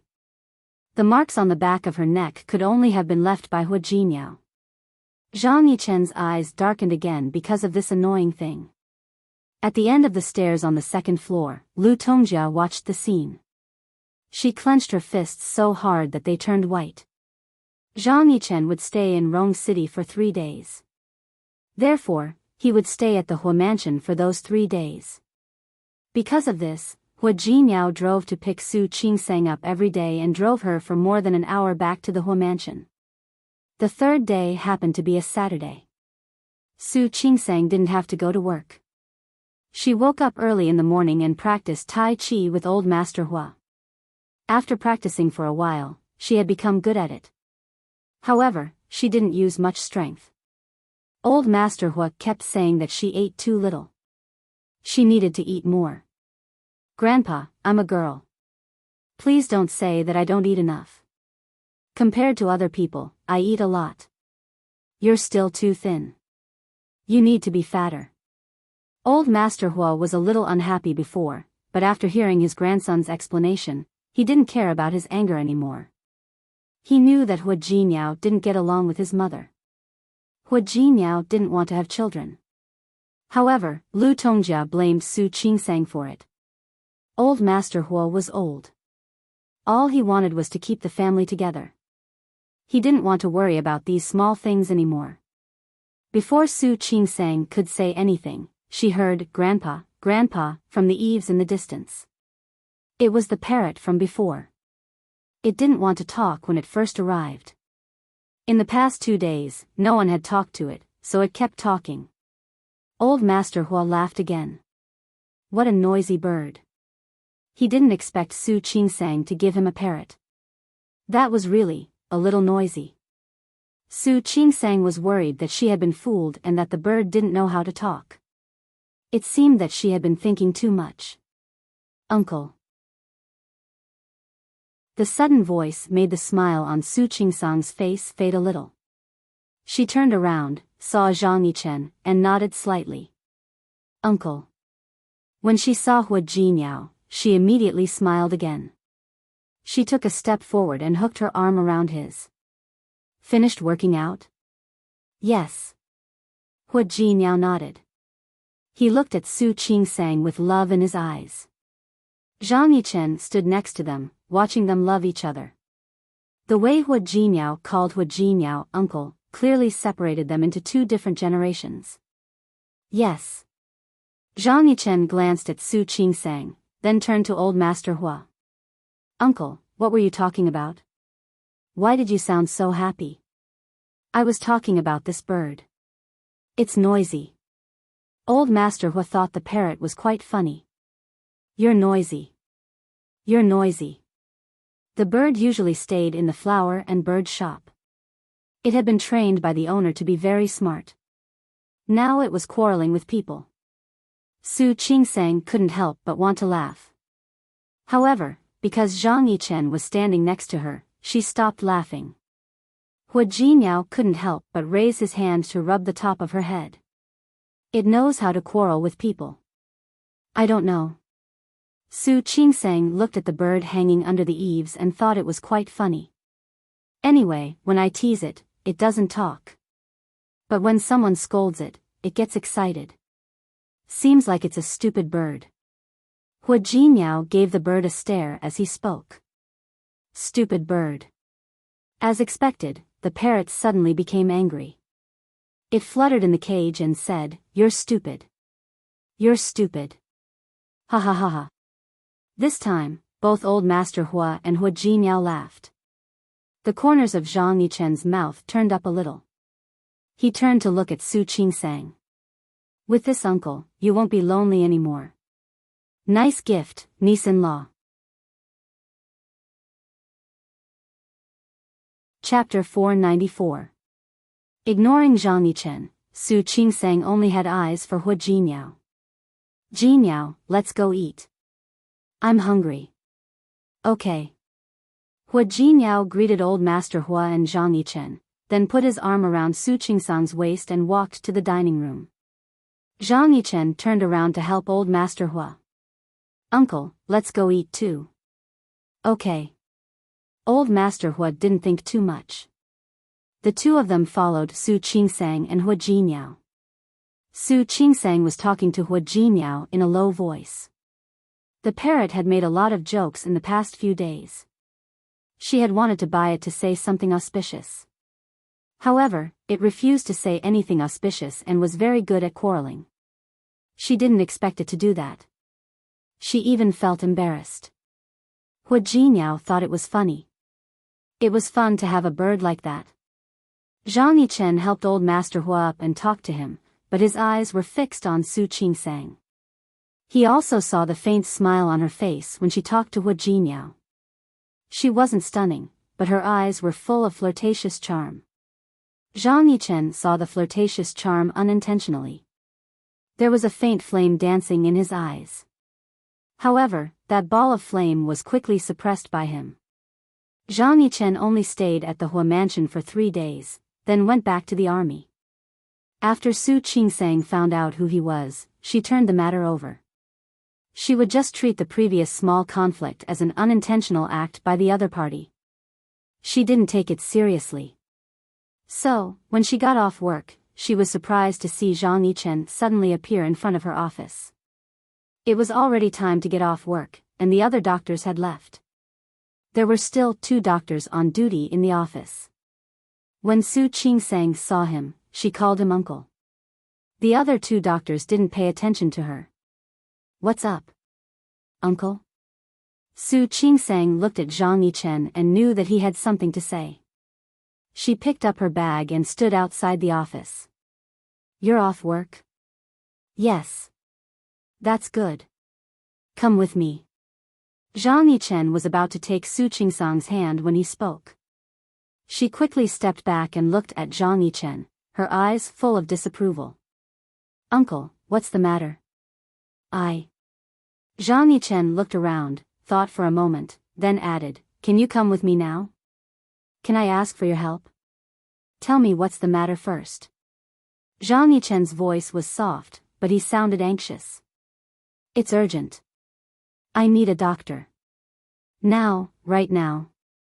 Su Qingsang looked at him from head to toe. Only then did she notice that there seemed to be some inconspicuous bloodstains on his black coat. Those bloodstains were very familiar to her. Her expression suddenly became serious. "Do you need tools?" "Yes." Zhang Yichen nodded. "Can you hurry up? Wait for me." She went to the pharmacy, bought some medicine and bandages, and returned to her office to get a full set of scalpels. She moved quickly, spending less than 10 minutes. She followed Zhang Yichen out of the hospital and got into Zhang Yichen's car. After she got in the car, he quickly stepped on the accelerator and sped away. Su Qingsang wasn't used to the speed, but she didn't say anything. She just looked at the scenery outside. In less than 5 minutes, Zhang Yichen and Su Qingsang arrived at an inconspicuous apartment. The apartment was old, and the walls on both sides were mottled. Su Qingsang hesitated at the scene. Looking at Zhang Yichen's serious face, she followed him upstairs and entered the door. Almost as soon as she entered the door, she smelled blood.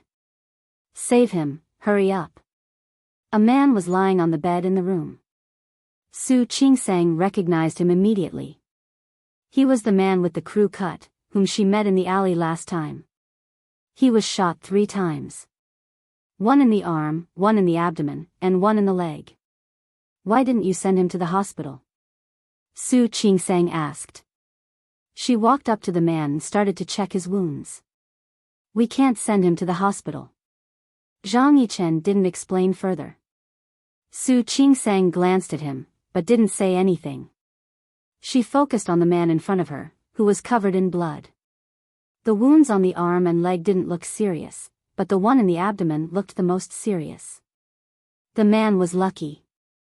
He had lost so much blood and been shot 3 times, but he was still alive.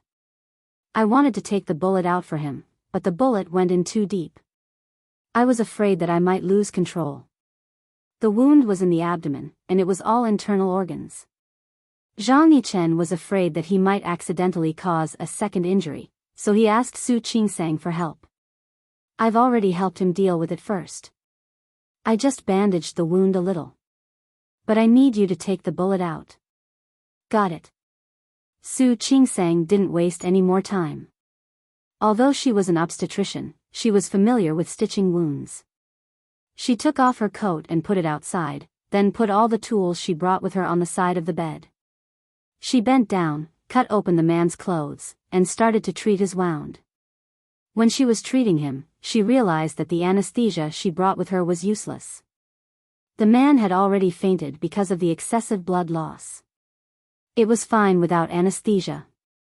He was shot in the abdomen. Fortunately, his internal organs weren't injured. Otherwise, Su Qingsang wouldn't have dared to treat him like this. The bullet barely grazed the man's stomach, almost causing it to perforate. Su Qingsang couldn't help but feel that the man was lucky. She had no time to care about anything else. She quickly took the bullet out of the man's leg, then the bullet in his arm. She took one and stitched the other. She didn't dare to delay. She was afraid that the man would die of blood loss because of her hesitation. Su Qingsang had been a doctor for so many years, and she had stitched the stomach of pregnant women the most. It was her first time stitching a man's stomach. Although it was fresh, she didn't dare to relax at all. Nearly 2 hours later, Su Qingsang finally finished treating all the wounds on the man's arm. After tying the bandage on the man's arm, Su Qingsang felt that her leg was a little numb when she stood up. It was such a cold day, and there was no heater in the room. Her back was covered with a thin layer of sweat. When she stood up, she saw Zhang Yichen, who had been waiting at the door. Su Qingsang's voice was very soft. "It's done for now." "For now?" Zhang Yichen glanced at his comrade on the bed, whose face was still pale. "What do you mean?" "He lost so much blood. Normally, he needs a blood transfusion. But you refused to send him to the hospital. Although I treated him in time, it was still very dangerous tonight. We need to watch him and make sure that he will wake up tomorrow morning. Then, he will be fine." To be honest, the man had been shot 3 times and lost so much blood, but he was still alive. His vitality was quite strong. "Thank you." Zhang Yichen understood.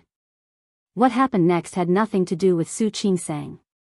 He looked at the man and said, "I will take care of him." Su Qingsang nodded. She moved her limbs, and when she met Zhang Yichen's eyes, she put her hands down uncomfortably. "Then, if there's nothing else, I'll leave now." "I'll drive you." "No need." Su Qingsang glanced at the man on the bed. "You should take care of him. I'll just take a taxi back myself." After all, the man was seriously injured, and there was no blood transfusion. Su Qingsang wasn't 100% sure that he would be fine. Oh, he lost too much blood. He might have a fever in the middle of the night. Remember, don't let him have a fever. If you really can't control it, wipe his body with alcohol. She had brought alcohol with her to disinfect the wound, so there was still a lot left. She could give it to Zhang Yichen. "Okay. I got it. Thank you." Zhang Yichen thanked her with sincerity. He looked completely different from when he teased her in the alley. Su Qingsang felt a little uncomfortable. She walked out of the room, picked up her bag, and left. "If there's nothing else, I'm leaving. Don't you need to deal with it?" Zhang Yichen glanced at her. She had been treating the man's wound, so her clothes were stained with blood. It wasn't a good idea to run out like this. "It's okay. I have a coat." Su Qingsang put on her coat as she spoke. In this way, he really couldn't tell. Zhang Yichen didn't say anything. When Su Qingsang's hand touched the doorknob, he called her back again. "Su Qingsang." "Yes?" "Don't tell anyone about what happened today." "Don't worry. I'm not that talkative." "No, I'm also talking about Jinmiao. Don't tell him." Su Qingsang turned to look at Zhang Yichen. When she saw the seriousness in his eyes, she nodded. "And, thank you." "You're welcome." Although Su Qingsang didn't know what they were doing, she could guess a little. Since they wanted to keep it a secret, she wouldn't tell anyone. After leaving the apartment, Su Qingsang stood at the door and looked around. She took a turn and then left the alley. When Su Qingsang got home, Hua Jinmiao was already there. He had obviously just taken a shower, and the ends of his hair were still wet. He was sitting on the bed reading a book. When he saw Su Qingsang come in, he put the book aside. His eyes fell on the bags in Su Qingsang's hands. "You went shopping?" "Yes." Su Qingsang nodded and put down the bags. "Did you call me?" "I was shopping and didn't hear you. I just saw you in the elevator." "Have you eaten?" Hua Jinmiao got off the bed and walked to Su Qingsang. He noticed that she had changed her clothes. She wasn't wearing the clothes she had worn this morning. "I've eaten." As Su Qingsang spoke, she picked up the bag by her feet and took out a Versace casual suit. It was dark striped and made of sapphire blue material. She compared it to Hu Jinniao and said, "Try it on." Chapter 495. He looked at her inquisitively, but Su Qingsang didn't seem to notice it. She said calmly, "I saw this suit on you when I was shopping, so I bought it." Su Qingsang wanted to go home after coming out of Zhang Yichen's apartment, but she thought of the blood stains on her clothes, so she decided to buy a new set of clothes. After buying the suit for herself, Su Qingsang passed by Versace and happened to see the casual suit in the display window. The style, the design, and the color made Su Qingsang think it looked good. She didn't know much about brands, but she knew that almost all of Hu Jinniao's clothes were high-end. But that didn't stop her from buying the suit for Hu Jinniao. Hu Jinniao looked at the eagerness in her eyes, put on the suit, and joked with Su Qingsang. "You're unaccountably solicitous. Honey, did you do something wrong to me?" Su Qingsang reached out and grabbed the front of Hu Jinniao's shirt. "Yeah, I did something wrong to you. I went on a date with a man just now. I was afraid that you would find out, so I bought the suit to please you." Was he the only one who could talk nonsense? So could she. Hu Jinniao stopped putting on the suit, leaned over, and stared at Su Qingsang's face. "Are you angry?" "I was joking. I'm serious." Su Qingsang blinked and looked at him, looking very serious. "I really went out with a man and stayed in the same room for more than 2 hours. Honey. I was wrong. I shouldn't have doubted you." Hu Jinniao looked at her, leaned over, and kissed her on the cheek, then quickly put on the suit. He was 1.88 meters tall, and his inverted triangular figure was a standard clothes rack. The royal blue suit made him look especially energetic. Su Qingsang took a step back and looked at Hu Jinniao. "I have good taste, right?" "Of course." Hu Jinniao didn't care how the suit felt on him. He cared about Su Qingsang's feelings. "Thank you, honey." "You're welcome." Su Qingsang smiled and said, "I did something wrong to you. Of course I have to treat you better. Honey." Hu Jinniao held her waist and lifted her up easily.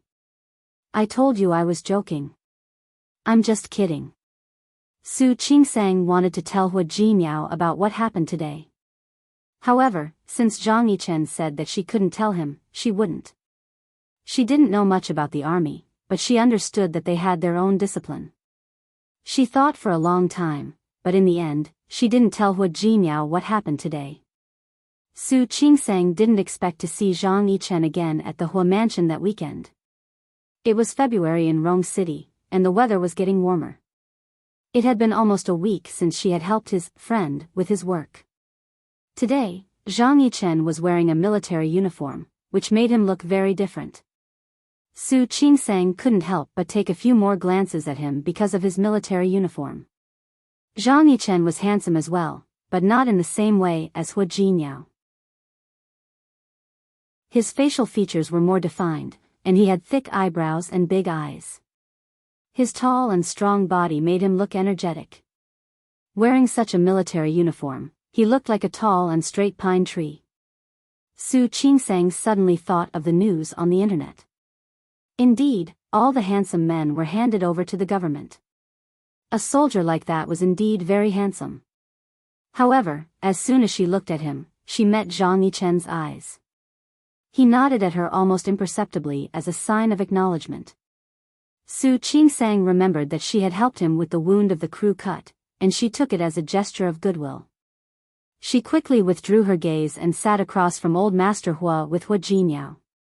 As soon as they sat down, Lu Tongjia and Hu Mingguang came downstairs. They didn't get along well with Lu Tongjia, so Su Qingsang and Hu Jinniao stood up to greet the two elders. Speaking of which, Su Qingsang's way of addressing Lu Tongjia was really awkward. She should have called her mother like Hu Jinniao. However, Lu Tongjia obviously didn't like it. Su Qingsang had been in Rong City for so long, but she had never called Lu Tongjia mother. Zhang Yichen couldn't help but look at Su Qingsang's face for a while when she heard Lu Tongjia call her aunt.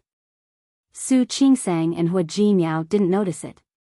Only Lu Tongjia saw Zhang Yichen's eyes, and her face darkened. During dinner, Su Qingsang found that Lu Tongjia's face was very gloomy. It was as if someone had offended her.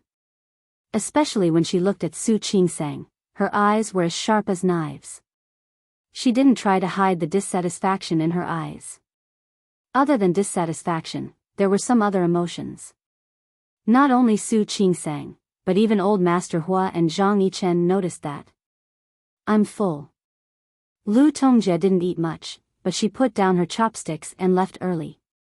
For some reason, Su Qingsang felt a little nervous. She couldn't help but look at Hua Jinmiao, asking him what was going on with her eyes. Hua Jinmiao gave her a look to tell her that it was okay. It wasn't the first time that Lu Tongjia had disliked them. Su Qingsang couldn't stop worrying, but it wasn't the time to ask Hua Jinmiao. The atmosphere during dinner was very strange. After dinner, Old Master Hua asked Hua Jinmiao to play chess with him. Zhang Yichen sat on the side and watched. Su Qingsang found it boring, so she told Hua Jinmiao and went upstairs. Just like before, Su Qingsang took a shower and read for a while. She found that Hua Jinmiao hadn't come upstairs yet. She thought about it and went straight to the gym. To her surprise, Hua Jinmiao wasn't there. Zhang Yichen was alone in the gym. He was sitting on the machine and lifting dumbbells. His military uniform had been taken off, and he was only wearing a vest. Su Qingsang could see his overly strong muscles and weak-colored skin at first glance. It was indecent. Su Qingsang was about to leave, but Zhang Yichen had already seen her. Are you looking for Jinmiao? He went to the study with my uncle. Oh. Su Qingsang nodded and was about to leave. She thought of something and stopped. She turned around and looked at Zhang Yichen. Is that guy okay? Zhang Yichen had already put down the dumbbells. He stood up and walked toward Su Qingsang. He's fine. Zhang Yichen walked up to Su Qingsang. She didn't know how long he had been exercising. His face was a little red, but he wasn't sweating. He did have a fever in the middle of the night. I did what you told me to do to lower his body temperature. The fever went down, and he woke up the next day. That's good. Su Qingsang was just asking casually. She was relieved to know that he was fine. After all, he was the first non-female patient she had ever treated. She turned around to leave, but Zhang Yichen reached out his hand to hold her hand.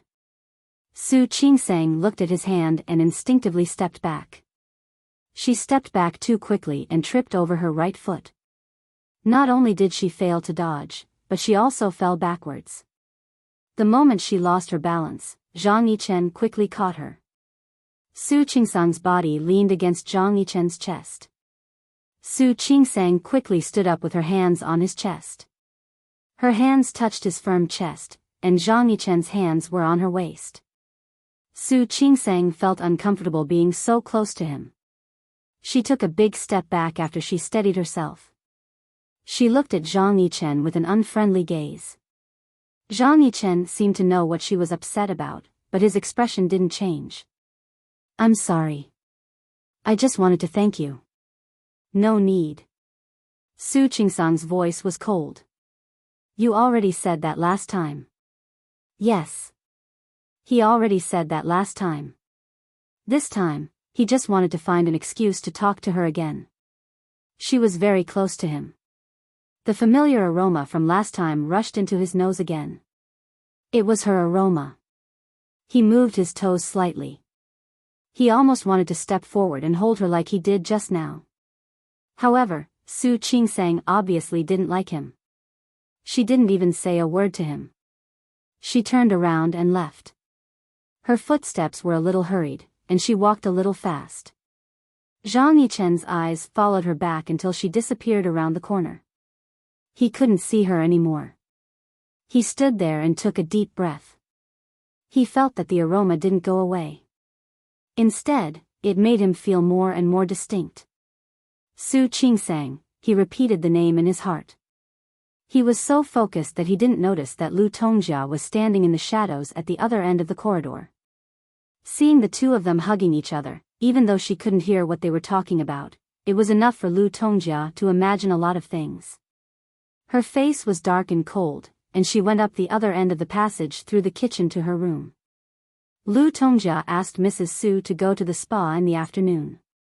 Mrs. Su was Su Ruoli's mother. Because the two families had almost become in-laws, they had been in contact a lot. She often saw Mrs. Su. If it weren't for Hua Jinyao's refusal to marry Su Ruoli, their children would have been grown up. This time, it was even worse. She didn't know what Hua Jinyao said to Su Ruoli, but Su Ruoli said she was going abroad to study at the end of last year. She hadn't been home for several months. Mrs. Su didn't like Su Ruoli's behavior, but she knew that it was all Hua Jinyao's fault. However, she didn't even dare to blame Su Ruoli. Who could she blame for her daughter's stubbornness? Now that she had met Lu Tongjia, she had to be polite and polite. They went to the club and accidentally ran into Li Xiangyuan, who was with Yi Xianyao. The mother and daughter seemed to be there for the spa as well. Tongjia? Li Xiangyuan's eyes were full of surprise when she saw Lu Tongjia. What a coincidence. I didn't expect to see you here. Li Xiangyuan was Li Juansheng's aunt. Li Xiangyuan was born in the Li family and married into the He family. She was also He Xiankai and He Xuanyao's mother. The He family was not as powerful as the Hua family, let alone the Li family. However, the Li family had a lot of resources. When Li Xiangyuan married into the He family, it was considered a low marriage. She and Lu Tongjia had known each other since they were young and had a good relationship. It is quite a coincidence. Lu Tongjia greeted her and immediately saw He Xianyao, who was next to her. If she remembered correctly, He Xianyao had taken all kinds of opportunities to come to her house. She also knew that He Xianyao liked Hua Jinyao. Auntie Hua. He Xianyao had always been good in front of Lu Tongjia, and it was the same now. Chapter 496. Didn't He Xianyao visit the Hua family so often because she liked Hua Jinyao? If Hua Jinyao had married He Xianyao at that time, their children would have grown up by now. He Xianyao cared about Hua Jinyao so much that she wouldn't want to have children. Not to mention that Hua Jinyao would coax and flatter her every day. Thinking of this, Lu Tongjia looked at He Xianyao in a different way. He Xianyao felt a little uncomfortable under Lu Tongjia's gaze. The smile on her face froze. Lu Tongjia looked away and said calmly, "Since we met, let's go together. Just put it on my card for today." After the spa, Lu Tongjia suggested that they go for afternoon tea together. It was rare for her to be so interested in the spa. She was more enthusiastic than usual. The other three felt it, but they didn't know what Lu Tongjia wanted to do. After they went to a restaurant in a nearby 5-star hotel, Lu Tongjia pulled He Xianyao over and asked her to sit next to her. "Xianyao used to visit me often, but she hasn't been coming lately." "Why? You don't like me anymore?" "Why would I?" He Xianyao had been humiliated by Hua Jinyao. How could she go back to the Hua family? Although she didn't want to, the He family's business in Lin City had been taken away. She was really afraid of Hua Jinyao. "If you don't, you can come again next time. I'm old now, and I like to spend time with you young people." "Auntie, you must be joking. You're not old. If I hang out with you now, people will think that you're my sister. You're such a sweet talker." Lu Tongjia's smile became brighter. "I took it seriously. Next time, you have to come to see me more often." He Xianyao didn't understand what Lu Tongjia meant. Li Xiangyuan looked at Lu Tongjia's face and changed the topic. "I heard that your son got married. Jinyao has high standards. You might as well ask your daughter-in-law to accompany you instead of Xianyao." Lu Tongjia's face darkened when Li Xiangyuan mentioned Su Qingsang. She didn't hide her attitude at all. Mrs. Su and Li Xiangyuan looked at each other. Mrs. Su couldn't hide her curiosity and asked curiously. What's wrong? You're married and you're not happy. Happy? What was there to be happy about? Marrying a woman like that, he had no family background, no filial piety, and most importantly, his character was questionable. Every time she thought of what Su Qingsang had done with Zhang Yichen, she wanted to tell Hua Jinyao everything.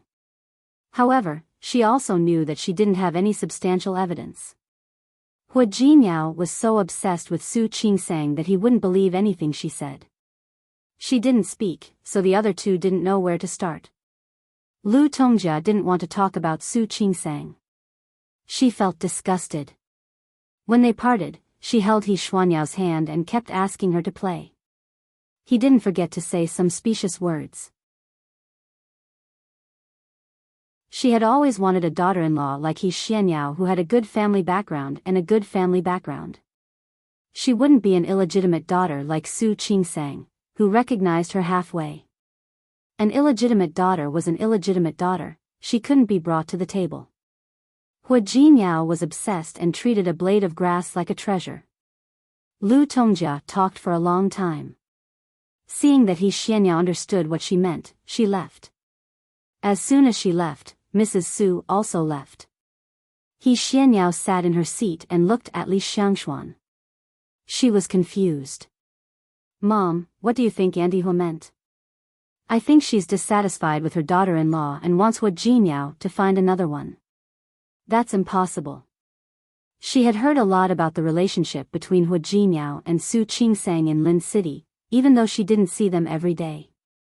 How could Lu Tongjia have such a thought? Didn't you hear her? She said that some women are so greedy these days. They don't want to have children, and they don't want to be filial to their elders. Li Xiangshuan was a smart woman. Hearing this, she understood everything. Even if Lu Tongjia didn't say it out loud, how could he not understand her insinuations? He Xuanyao's eyes lit up because of Li Xiangshuan's words, but only for a second. She thought of the humiliation she had suffered at the hands of Hua Jinyao and Su Qingsang. She was a little scared. Mom, then tell me, are you stupid? You'd better not get involved in this kind of thing. After all, they are mother and son. She's just dissatisfied now. When she gets over it, they'll be fine, but you'll be in trouble. After all, Li Xiangshuan had lived for a few years. She had seen this kind of thing many times. He Xuanyao stopped talking, but she couldn't suppress the thought in her heart. She hadn't fought back against Su Qingsang when she humiliated her last time. But she couldn't say that to others. If she could get Lu Tongjia's support and push Su Qingsang down from the position of the young madam of the Hua family, Li Xiangshuan was still explaining the situation, clearly telling her not to get involved with the Hua family. However, He Xuanyao already had an idea, so she didn't listen to a word. Seeing that her daughter didn't object, Li Xiangshuan left with her.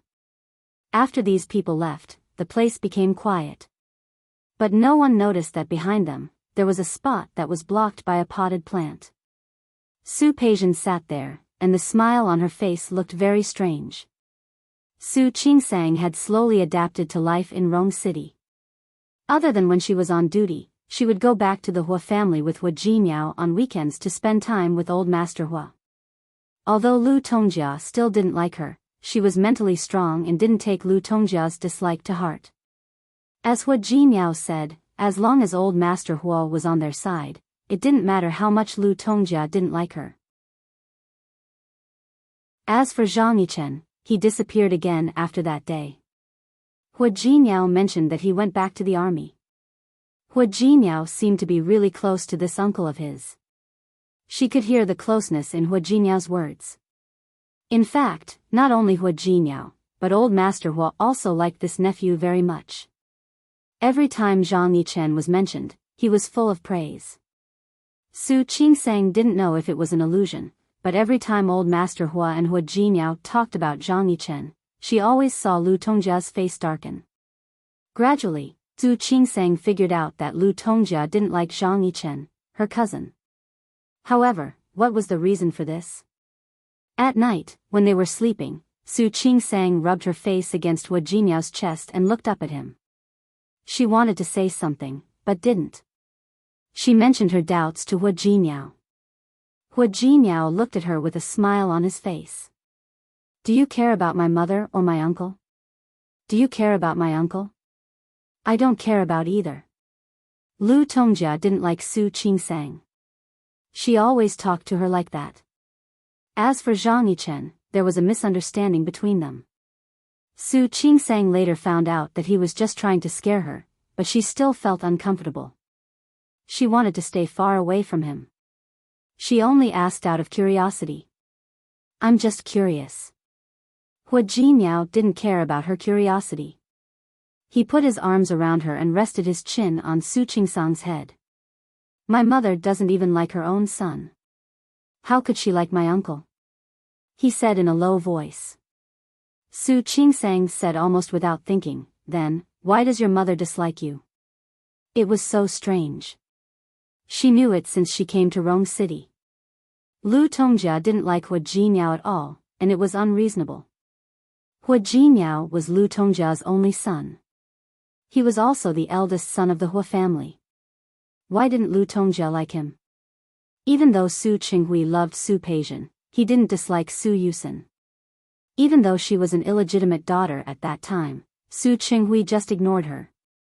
He wouldn't treat her the way Lu Tongjia did. Su Qingsang didn't hear a reply. She instinctively wanted to look up, but Hua Jinyao pressed the back of her head tightly, not letting her look at him. Hua Jinyao? She wanted to see him clearly, but Hua Jinyao was very strong. He pressed her with one hand and turned off the light with the other. Go to sleep. Su Qingsang didn't move.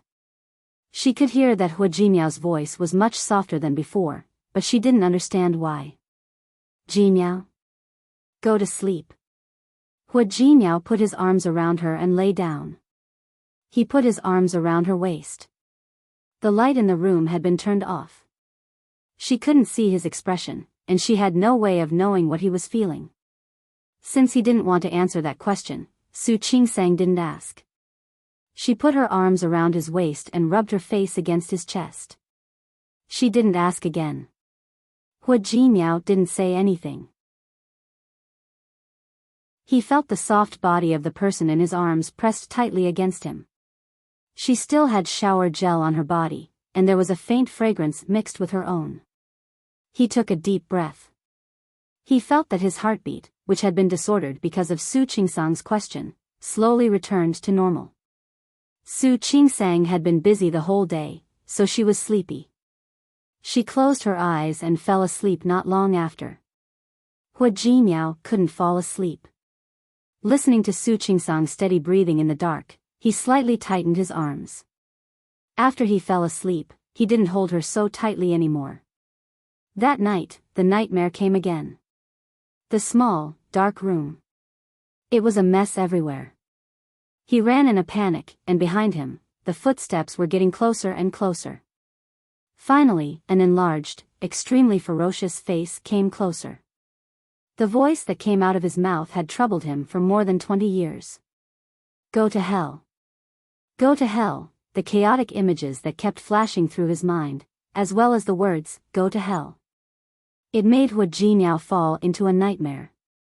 What was different from the past was that he didn't wake up this time. His body was stiff, and his hands unconsciously began to exert force. Su Qingsang was woken up by the heat. In such weather, she felt the hands around her waist getting tighter and tighter.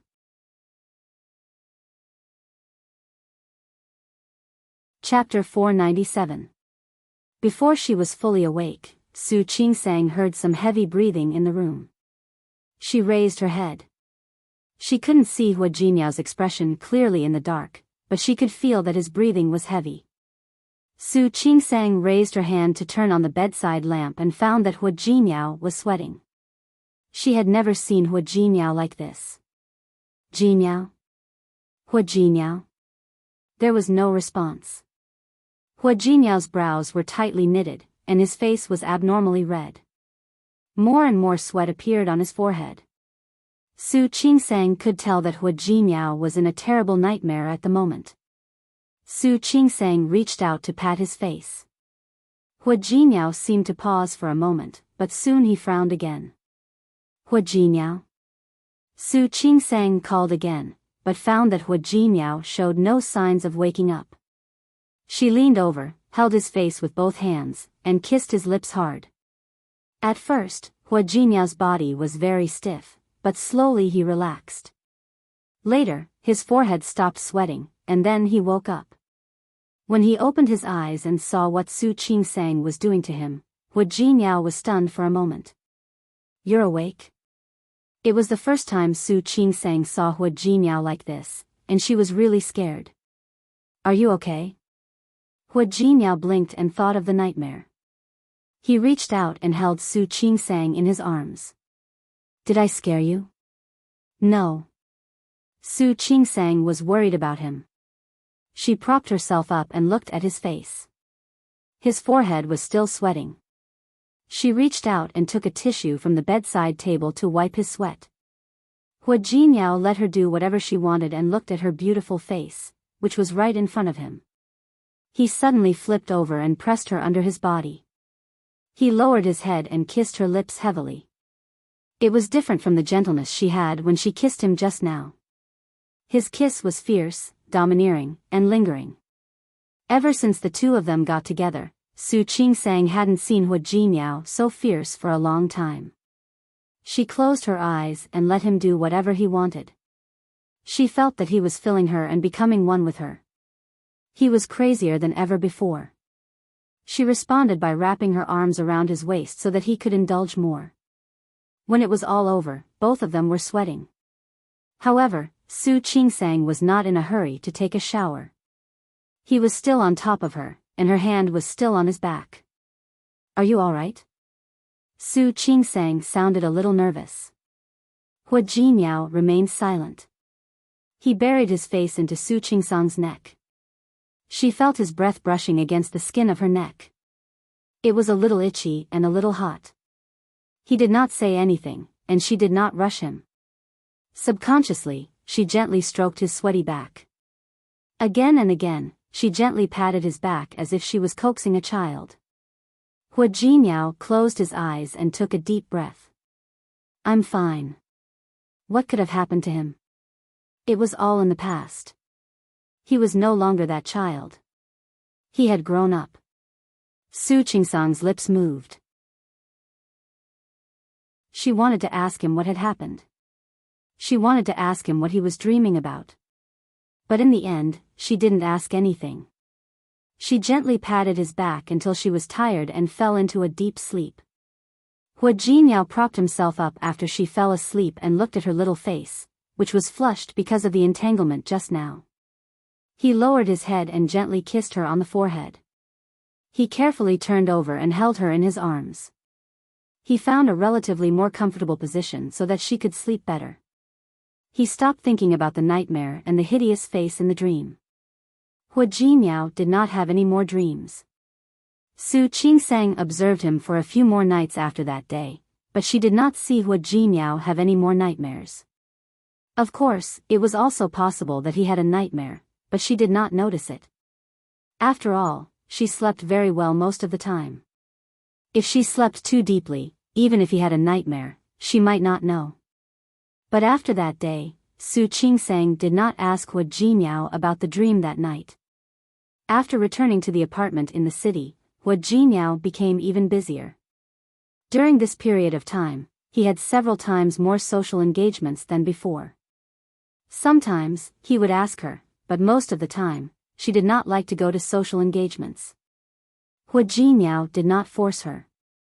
If she did not want to go, he would ask Yang Wenchang. She was still curious about Hua Jinyao's nightmare. She had a feeling that Hua Jinyao's nightmare had something to do with Lu Tongjia. Why did Lu Tongjia not like Hua Jinyao? Why did Hua Jinyao have a nightmare? She believed that the two things were related. Hua Mingguang and Hua Jinyao must know, but they would not say it. Su Qingsang thought of one person, Old Master Hua. Maybe when she went to the Hua family on Friday, she could ask Old Master Hua in private. When Su Qingsang and Hua Jinyao entered the living room, they were stunned by the lively scene in front of them. In the living room, old Master Hua was not there, nor was Hua Mingguang. Hua Mingmei and Hua Mingliang's families, who usually came, were not there. Other than Lu Tongjia, Li Wanyu, and He Xianyao were sitting on the sofa. He Xianyao was very smart. She knew that Hua Jinyao did not like her, and she had been ignored by him several times. However, Lu Tongjia's words moved her, so she couldn't help but want to try. But she was afraid that she would be humiliated by Hua Jinyao like before. So she called Li Wanyu. Li Wanyu was Li Juansheng's younger sister and her cousin. They had a good relationship. Most importantly, Hua Jinyao was very close to Li Junsheng. Hua Jinyao would not respect her, but he would respect Li Junsheng. But that was only He Xuanyao's opinion. Hua Jinyao would respect Li Junsheng, but only if Li Wanyu did not cause trouble. Brother Jinyao. Li Wanyu stood up when she saw Hua Jinyao. She had no other feelings for Hua Jinyao. She just saw him as a big brother. Knowing that he was married, but the person he married was neither Su Ruoli nor He Xianyao, made her feel a little uncomfortable. In her opinion, only the noble ladies in Rome City were worthy of Hua Jinyao. As for Su Qingsang, who appeared out of nowhere, who knew what kind of person she was? She had snatched Hua Jinyao away so easily. Especially He Xianyao, who had been visiting the Hua family so frequently. Everyone knew that Lu Tongjia liked her and wanted her to be her daughter-in-law. But now, they were robbed by an outsider. She had become a joke in Rome City. So when she heard He Xianyao say that Lu Tongjia only wanted her to accompany Hua Jinyao, she came without thinking. Last time, Hua Jinyao embarrassed them in front of Su Qingsang. Now, they had a chance to see Su Qingsang embarrass herself. They were all looking forward to it. Thinking of this, when Li Wanyu looked at Su Qingsang again, there was a faint emotion in her eyes. She probably didn't know that Lu Tongjia disliked her so much. Did she really think that she could be the young madam of the Hua family by marrying Hua Jinyao?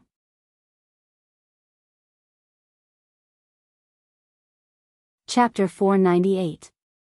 Su Qingsang saw He Xianyao at first glance. Naturally, she didn't miss the gloating look in Li Wanyu's eyes. She turned to look at Hua Jinyao and gave him a look. Hua Jinyao reached out and squeezed her palm, indicating that she had him to take care of everything. The corners of Su Qingsang's mouth lifted slightly. She found that she quite trusted Hua Jinyao now. The feeling of trusting a person, especially a man, was too subtle. But she found that she didn't have the initial resistance. Jinyao. Li Wanyu didn't miss the small interaction between Su Qingsang and Hua Jinyao. To be honest, she felt a little uncomfortable. She felt that ever since Hua Jinyao got married, he had become less and less like the old Hua Jinyao. She would rather Hua Jinyao be as cold and aloof as he used to be. She didn't want him to ignore other women and only treat Su Qingsang well. Brother Jinyao. Xianyao and I happened to be free today, so we came to visit Auntie. We were just talking about you. Yeah, Hua Jinyao responded. Brother Jinyao. Li Wanyu was obviously dissatisfied with his cold attitude. However, He Xianyao tugged at her sleeve at this moment. After receiving He Xuanyao's hint, Li Wanyu stopped talking for the time being. Since you're back, it's just in time. Aunt Zhou has prepared dinner. You can eat later. As she spoke, she looked at He Xianyao affectionately and even reached out to pull her to her side. Stay and have dinner with me today. As long as Auntie doesn't mind. How could I dislike it? Lu Tongjia glanced at Su Qingsang out of the corner of her eye as she spoke. You're getting old, so it's inevitable that people will dislike you. You don't know how happy I am that you are willing to accompany me. Su Qingsang looked at the scene in front of her, speechless. People who didn't know better would think that He Xianyao was Lu Tongjia's child. Hua Jinyao squeezed her hand. His expression didn't change at all. Mom, where are Dad and Grandpa? Your grandfather went to your granduncle's place. Lu Tongjia had called He Xianyao over because the old man wasn't home today. If the old man was here, He Xianyao wouldn't have a chance. Not only was old Master Hua not there, but she also asked Hua Mingguang to send old Master Hua over. Li Wanyu sat at the dining table, watching Su Qingsang and Hua Jinyao sitting together. Even if she didn't like Su Qingsang, she had to admit it. When the two of them sat down, their bodies actually had a similar aura. One was handsome, and the other was delicate. Most importantly, she watched Hua Jinya put food and ladle soup into Su Qingsang's bowl naturally. It looked like he was very skilled. When had she ever seen Hua Jinya like that? For a moment, their eyes widened. Even though she had no romantic feelings for Hua Jinyao, she couldn't help but feel jealous when she saw how well he treated a woman. Speaking of which, Hua Jinyao was obviously the one who had known them longer, wasn't he? When had they ever seen him being nice to little sisters from aristocratic families like them? Li Wanyu was fine. Even if she felt uncomfortable, there was no love between a man and a woman, so she only felt her teeth ache. Did these two do it on purpose? She didn't believe that they were usually like this. He Xianyao had the same thought as Li Wanyu. She thought the scene in front of her was a public display of affection. Brother Jinyao, does Miss Su have no hands? Does she even need you to put food into her bowl? Su Qingsang, who had picked up her bowl of soup, was stunned and looked up at He Xianyao. She was about to speak, but Hua Jinyao pressed the back of her hand. Miss He is so young. How can she not see? He Xuanyao's face darkened. Seeing Lu Tongjia staring at Hua Jinyao angrily, she regained her courage and said, "Of course I can see Miss Su's hands. She's an adult, but she still needs you to take care of her. Thinking about it, Brother Jinyao, you must be working hard." "It's not hard at all." Hua Jinyao looked calm. Instead of restraining himself, he put more food into Su Qingsang's bowl with his chopsticks. "I like to take care of her. Do you have a problem with that?" He Xuanyao's face was pale. She felt like she was sitting on pins and needles. Enough. Lu Tongjia glanced at He Xianyao. How could she be liked by Hua Jinyao? She used to think that she was smart. How could she be so stupid? "Let's eat." "Why are you talking so much?" she said to Hua Jinyao. She looked at He Xianyao again. Although she hated her for being so useless, she softened her tone and said, "Xianyao, Hua Jinyao is just like that. He's not targeting you. Don't take it to heart." Su Qingsang really admired Lu Tongjia at this moment. She was really good at lying through her teeth. Looking at Hua Jinyao, she quietly put some beef into his bowl with her chopsticks and smiled at him. The meaning of that look was quite obvious. "See, I'm taking care of you too." Hua Jinyao smiled. The corners of his mouth turned up, and he seemed to be in a good mood. He liked that Su Qingsang looked cold, but from time to time, she would show a bit of slyness like a fox.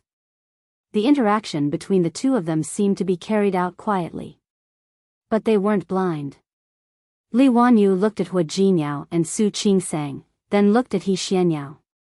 She suddenly felt that He Xuanyao's fighting ability was so weak that she probably had no chance. She had come here for nothing. Looking at Hua Jinyao, he didn't care about anyone else. Although she was spoiled, she was also proud. Naturally, she wouldn't do anything that would lower her status. Maybe she should listen to her brother and stay out of these things. Li Wanyu thought for a while and understood, but He Xianyao didn't. She had liked Hua Jinyao before. Later, when she was humiliated, she not only refused to give up, but also became more and more unwilling. Now, with Lu Tongjia's support, she felt that she could still fight for him. After dinner, Li Wanyu sat with Su Qingsang for a while. She saw that Su Qingsang and Hua Jinyao were so intimate, as if there was no one else around. She was more and more sure of her previous thoughts. The most important thing was that she still had to worry about Li Junxing. If Li Junxing knew that she had intervened in Hua Jinyao's business, he would probably be unhappy. Thinking of this, Li Wanyu didn't want to stay any longer, so she got up and said goodbye. Lu Tongjia was surprised that Li Wanyu wanted to leave so early, but Li Wanyu wasn't the highlight of the night, so she didn't have to ask her to stay. She asked Hua Jinyao to see Li Wanyu off. When she asked He Xianyao to come today, she specifically told her not to drive over. Hua Jinyao sat next to Su Qingsang and didn't move. Don't we have a chauffeur at home? Lu Tongjia's face suddenly darkened. You and Junsheng are so close. What's wrong? Can't you take your sister home for a while? It's okay. It's the same if the chauffeur takes her home. Li Wanyu was smart now. No matter what Lu Tongjia and He Xianyao wanted to do, she didn't want to get involved. No way. Let Jinyao take you home. Lu Tongjia was very insistent. She stared at Hua Jinyao with obvious dissatisfaction. She had made up her mind to let him take Li Wanyu home. Jinyao, just take her home. Su Qingsang didn't know what Lu Tongjia was planning, but she didn't mind seeing what else Lu Tongjia wanted to do. Hua Jinyao gave Su Qingsang a disapproving look, but Su Qingsang winked at him. The two of them had been together for a few months and had gradually developed a tacit understanding. Hua Jinyao understood with one look from her. Although he didn't agree, he still stood up and said, Wanyu, let's go. After all, she was Li Juanxing's sister and lived not far from the Hua family. She reluctantly took her home. Hua Jinyao left, leaving only Lu Tongjia, Su Qingsang, and He Xianyao in the living room.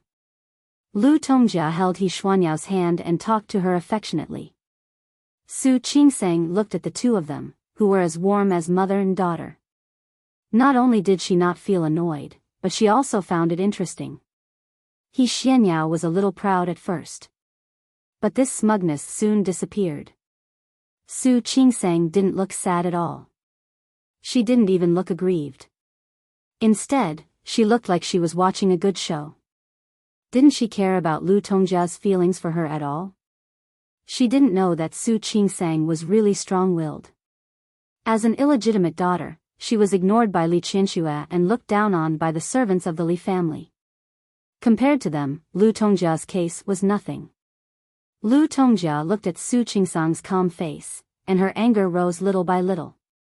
She patted He Xianyao's hand and said with a sigh, speaking of which, Jinyao has been busy with work these years.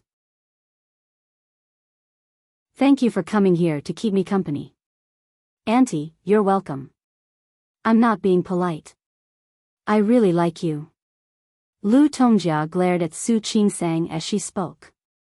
Her attitude towards He Xianyao was completely different from how she treated Su Qingsang. She looked at He Xianyao as if she was looking at her own daughter. Xianyao, it would be great if you were my daughter-in-law. Auntie. No matter how thick-skinned He Xianyao was, she was still very embarrassed. I'm telling the truth. You're so polite and considerate. I believe that if you were my daughter-in-law, you would take good care of Jinyao, and not just let him take care of you. As she spoke, she glanced at Su Qingsang again. The meaning of that look was very obvious. Su Qingsang didn't seem to see it. She touched her nose and felt that the scene in front of her was quite interesting. But it's not too late. Xianyao, are you willing to be my daughter-in-law? Su Qingsang blinked. She, the main character, was still here. Was it really okay for them to say this in front of me? Auntie. He Xianyao blushed. I am willing. Su Qingsang was glad that she didn't drink water. If she drank water now, she would definitely spit it out. I knew I was right about you. Lu Tongjia breathed a sigh of relief. When she looked at Su Qingsang, there was contempt in the corner of her eyes. After all, you're much better than some selfish people who only care about themselves. Auntie? After hearing that, Su Qingsang asked casually, does Jinyao have any other brothers? Don't play dumb. I'm talking about Jinyao.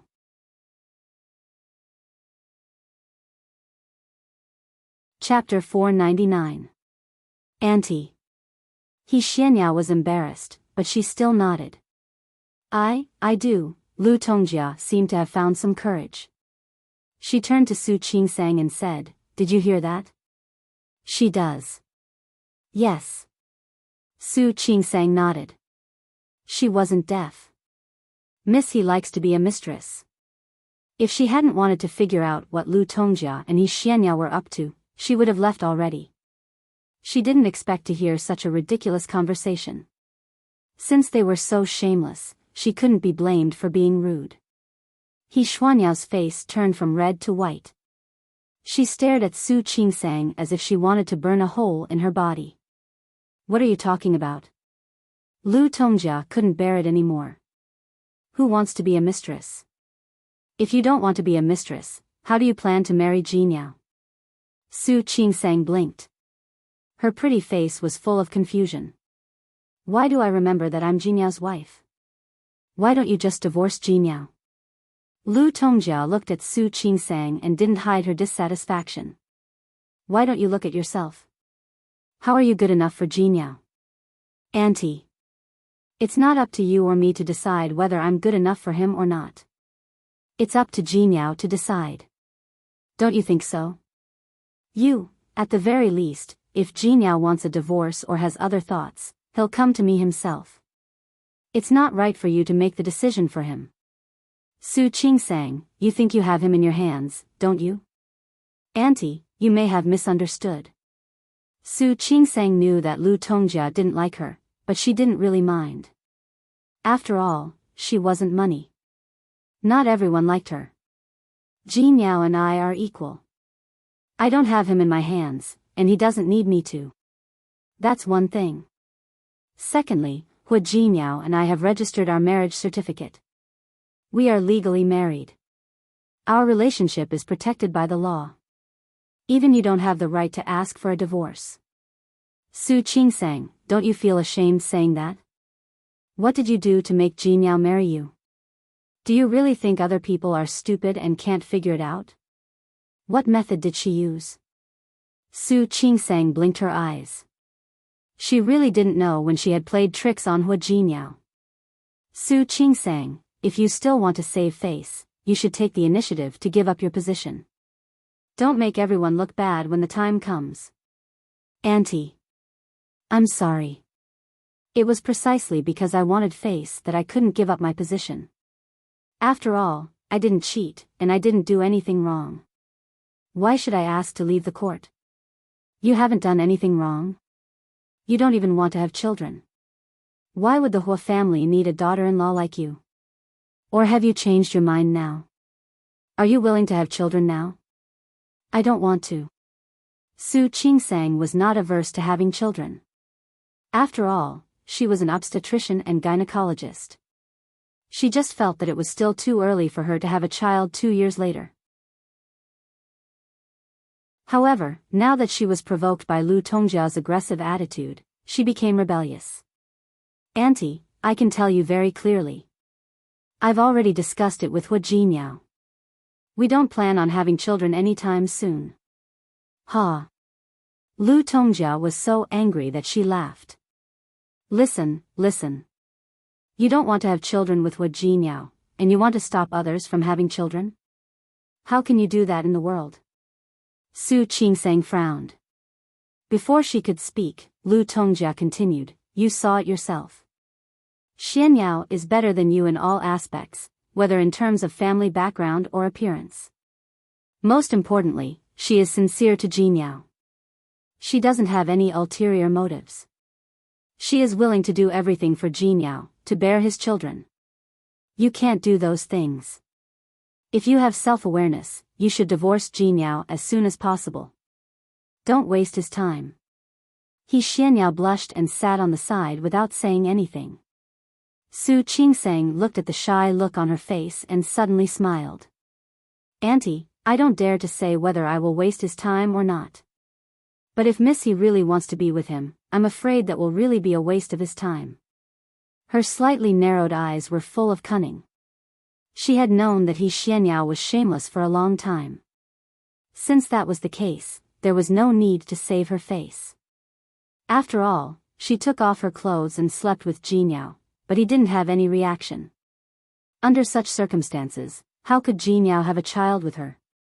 He Xuanyao's face was like a color palette that had been overturned. Her face was green, then white, then red, then black. She looked at Su Qingsang and suddenly stood up.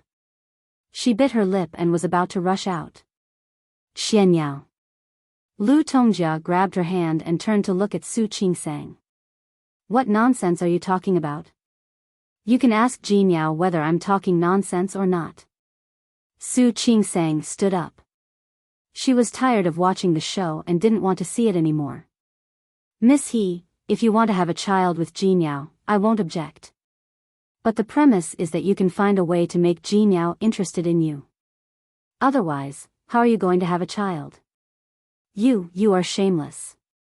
He Xianyao knew what she had done, but when she saw the faint doubt on Lu Tongjia's face, she couldn't say what she had done.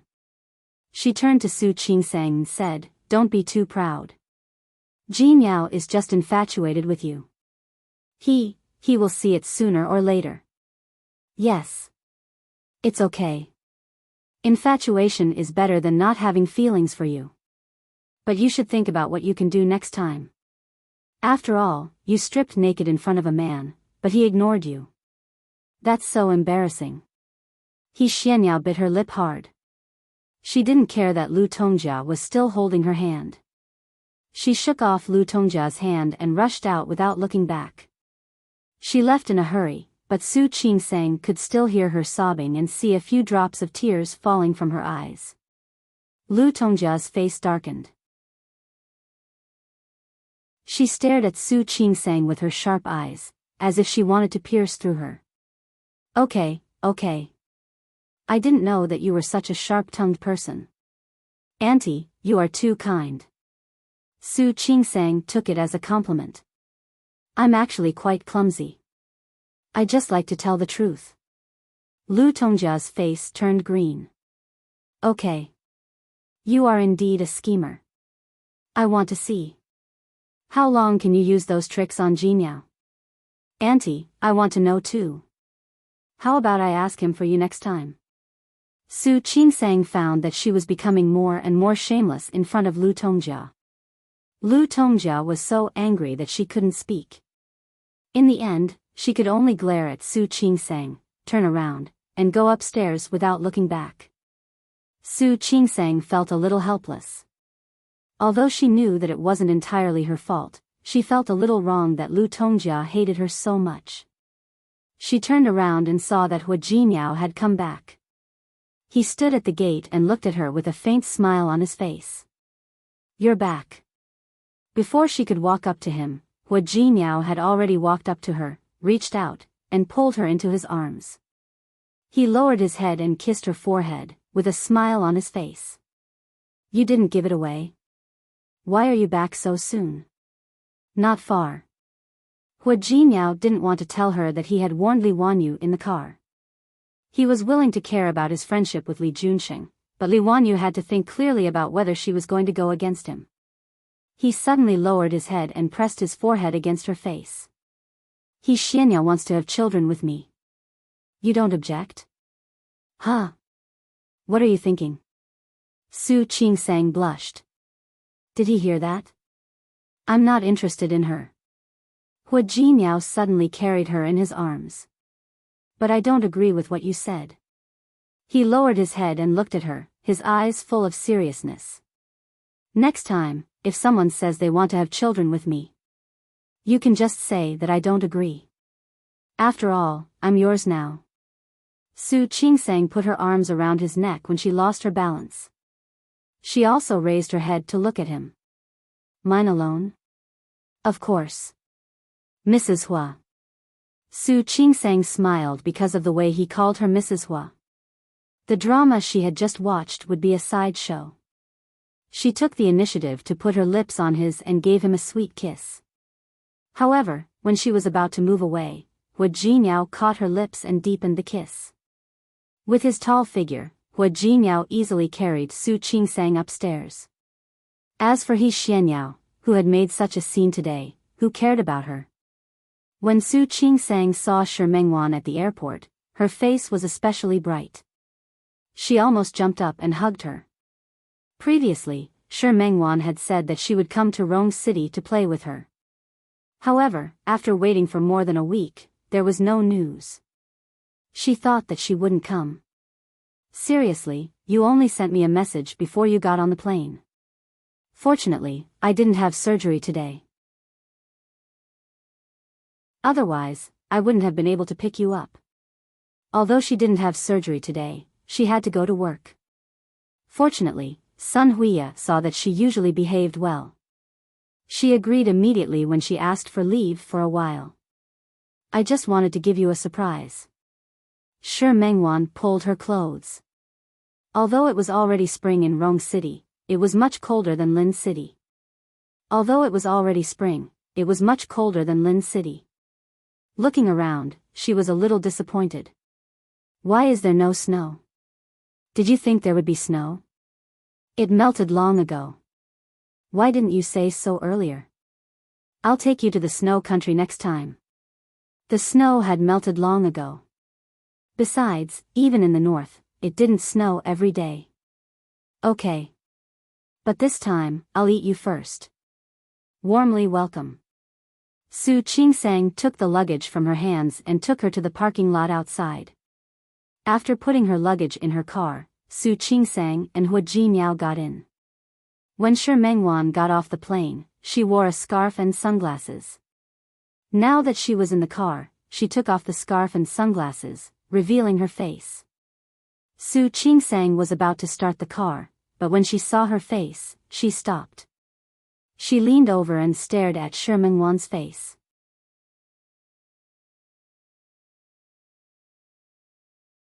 Chapter 500. Really? Shi Mengwan touched her face and looked at Su Qingsang with a guilty smile. Maybe it's because I stayed up late drawing last night. You. Su Qingsang poked her forehead. I'm not in Lin City, and you're messing around, aren't you? I'm not messing around. Shi Mengwan's smile became more and more stiff when she thought of running into Zhang Haoza again yesterday. Meeting Su Qingsang's concerned eyes, she reached out and hooked her arm. She said half-jokingly, "Who told you to abandon me? You're not in Lin City, and I can't even eat." Poor you. Su Qingsang clicked her tongue and patted her on the shoulder. Okay, I'll take you to eat delicious food today. Of course. Shi Mengwan glared at her. You're the wife of the president of Tianyu Group. Aren't you embarrassed to ask me to eat at a roadside stall? There's nothing to be embarrassed about. If you complain again, I'll treat you to spicy hot pot. Spicy hot pot. Speaking of which, the two of them ate quite a lot when they first lived together. Because there was one not far away from them, it was convenient and simple. Okay. I'll eat it if you dare to treat me. After eating, I'll post it on WeChat and Weibo. I want everyone to know how stingy Mrs. Hua is now. Post it. Hurry up. Su Qingsang and Shi Mengwan chatted and laughed. The two of them seemed to have returned to the time when they first lived together. She was too happy to see her good friend, so she didn't notice the flash of worry in Shi Mengwan's eyes. Su Qingsang brought Shi Mengwan home and let her stay in the guest room. Shi Mengwan entered the door and looked at the decoration in front of her. Not bad. This is definitely low-key luxury. It had a minimalist modern style, but one could tell that everything inside was of high quality. She often designed wedding dresses for clients, so she knew about some cutting-edge brands. This house belongs to Hua Jinmiao? Then he had good taste. Yes. It's close to his company and not far from our hospital. So we'll stay here. This apartment only had one floor. However, it connected the two into one. They were the only family on the entire floor. The two families made the room look very big. Not only that, but there was also a huge balcony on the top floor. When they had nothing to do, they could enjoy the scenery from up there. However, Su Qingsang and Hua Jinmiao didn't have much time. He placed Shi Mengwan's luggage in one of the guest rooms. Fortunately, Su Qingsang had thought that Shi Mengwan would come over, so she had packed everything. Su Qingsang took out the bed sheets and spread them on the bed. Shi Mengwan wanted to do it, but Su Qingsang asked her to sit down and chat with her. Shi Mengwan looked around but didn't see Xiang Kaiping. She was a little confused. Why didn't I see Auntie? Isn't she living with you? With Xiang Caiping's personality, why didn't she live with Su Qingsang? Su Qingsang paused in the middle of making the bed. She felt that she couldn't explain it clearly on the phone. Now that she was here, she finally had the time to tell Shi Mengwan about her background. She told Xiang Kaiping about how she and Li Qianxue had reconciled with each other and how Li Qianxue had accompanied her to Rong City before the Lunar New Year. She told Xiang Kaiping about how she and Li Qianxue had come to Rong City together.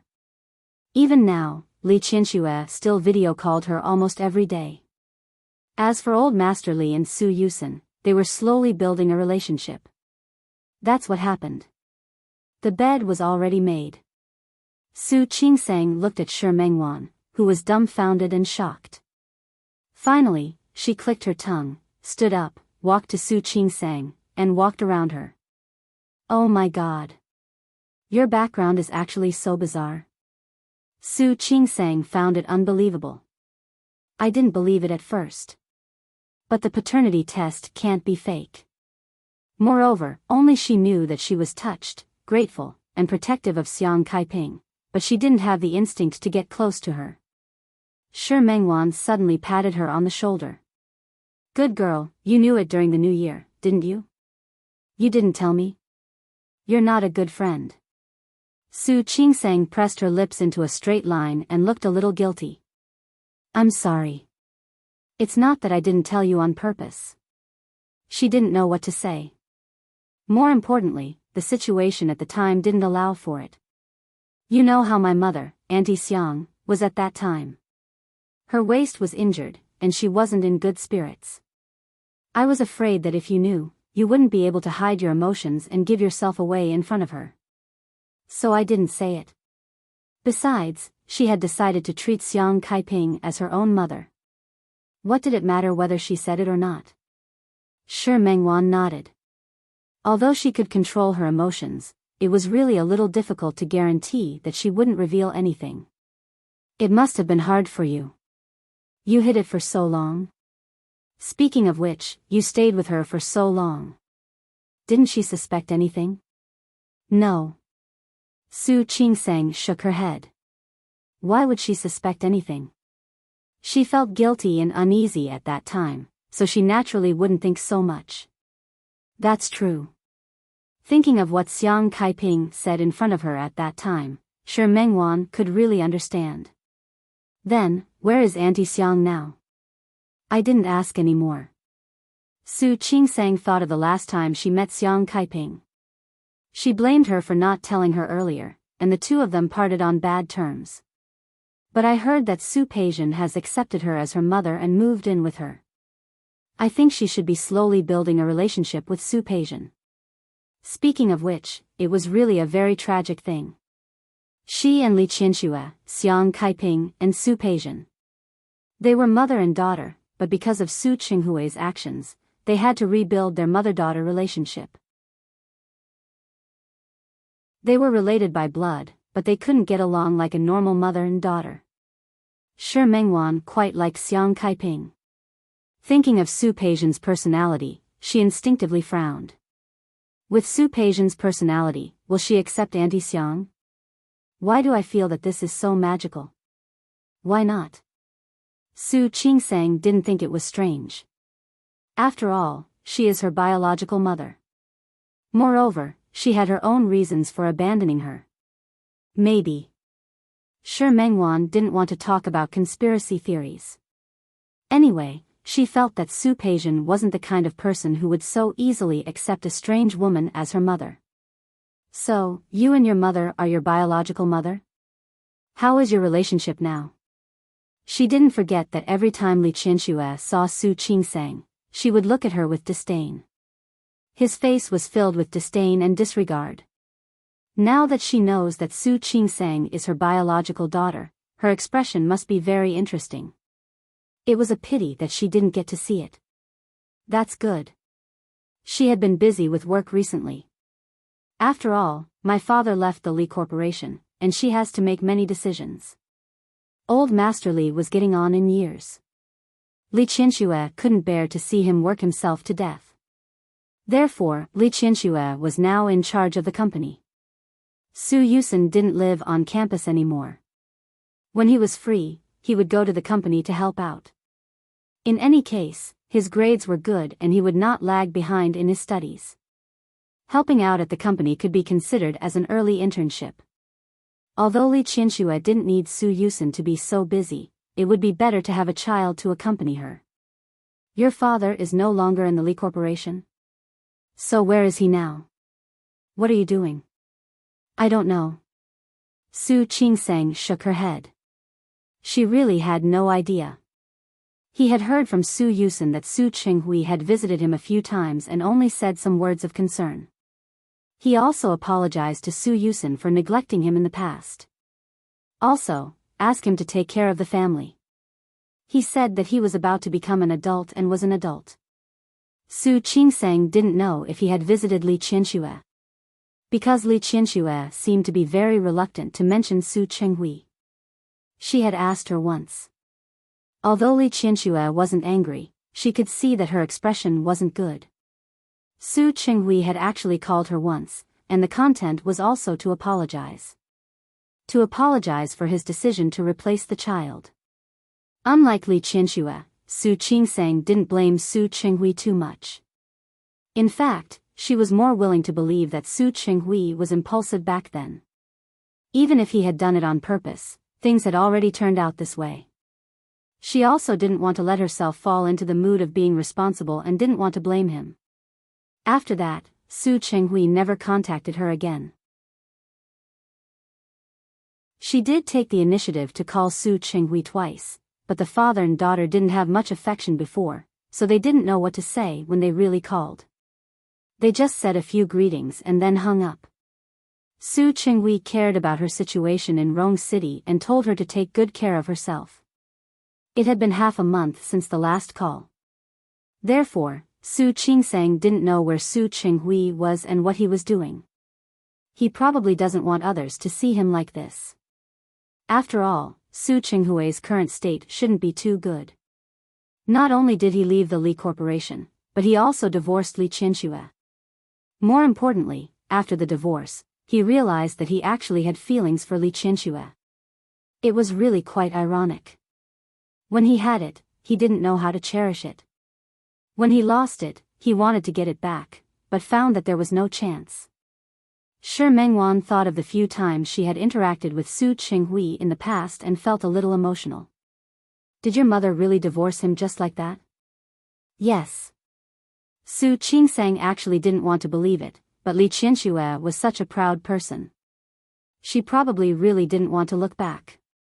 During this period of time, she could actually see the hidden fatigue in Li Qianxue's eyes.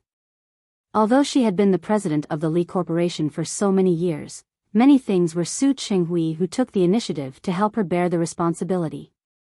In addition to the previous cooperation between the Lee Corporation and Tianyu Group, Li Qianxue had been very busy recently.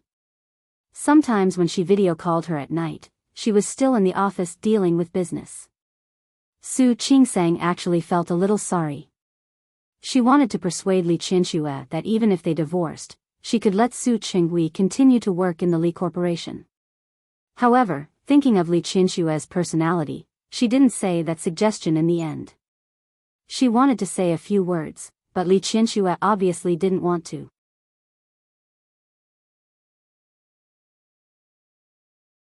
Chapter 501. Let's not talk about them. Let's go out for dinner. Su Qingsang took out her phone and called Hu Jinmiao to ask if he was done with work. If not, they could have dinner together. Hu Jinmiao had a business meeting that night. She hung up the phone and smiled at Shi Mengwan. There's no other way. It's just the two of us tonight. Hu Jinmiao has been very busy recently. He seems to have a lot of things to do in the company. But don't worry, he'll treat you to a big meal tomorrow. Shi Mengwan put her arm around Su Qingsang's arm. What? Are you afraid that I'll be unhappy? It's better without Hua Jinyao. The two of us can have a good talk. After telling Mizu that she didn't have to cook that day, Su Qingsang took Shi Mengwan to the restaurant closest to her house. This is the property of a friend of Hua Jinyao. The dishes here are very special and the name is nice. Although there were only two of them, when Su Qingsang showed her gold card, the waiter immediately took her upstairs to a private room specially prepared for the VIPs. Sure. Mrs. Hua. Shi Mengwan took a step back and looked at Su Qingsang. Have you noticed that ever since you started dating Hua Jinyao, you've become more and more like a rich lady? Nonsense again. Haven't I always been like this? She rarely came to places like this. She usually came with Hua Jinyao. But Hua Jinyao's friends were nice. This restaurant was the property of Wang Xianyang's family. He was the one who gave her the gold card.